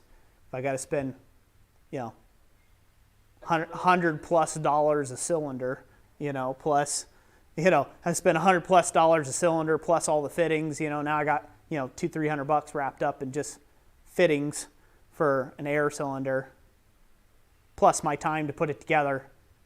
It's not that valuable. I don't want it to be that high. So I'm trying to make it to where the cost goes down. Harold, glad yours made it today, and happy birthday, by the way. Hope you have a great happy birthday, great Harold. Birthday coming up here. Yeah. Also, for anybody who has purchased a kit, I will have I will be emailing you once I have a video up and made for the how to put it together. If you haven't figured it out by then, it should be pretty straightforward, right? It should be fairly straightforward. But if you're having struggles with that, if you need to get with me, ask me questions, feel free to do so, and contact me. Anybody who's purchased a kit, I'm happy to answer any of those questions. And until I get the informational video of how you put one together done. So, yep, be good stuff. Good. I do have a poem to close us out with. So. You're jumping ahead. They said, get out of here, huh? No. All right, is that it? Yes. No more questions? Answers? Bill Will, Jonathan 007 won the Forge. Yep, Jonathan 007 won the Forge. So, all right. I'm going to shut up. Thank you all so much for being here. God bless each and every last one of you. I hope you remember what I said earlier in the stream. Start looking at things positively. My poem matches up with that too, so that's great. It's good. I didn't plan that. It's good. Start looking for the bright side in things, and you get to change your sphere of influence around you that way. And so that's it. God bless. Thomas, you want to say one thing before we go? Just like to say, appreciate everybody that come in here tonight. Love you guys all.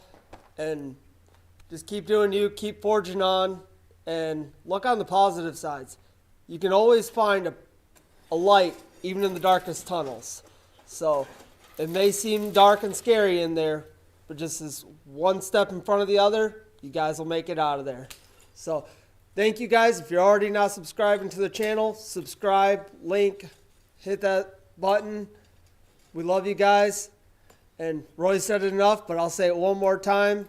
All the wonderful blanks, you can get them over at www.blacksmithingblanks.com. All right. Love you guys. All right. Take care, everyone. Lead us out, Jess. All right. This poem is by Emily Dickinson, and it's called Hope.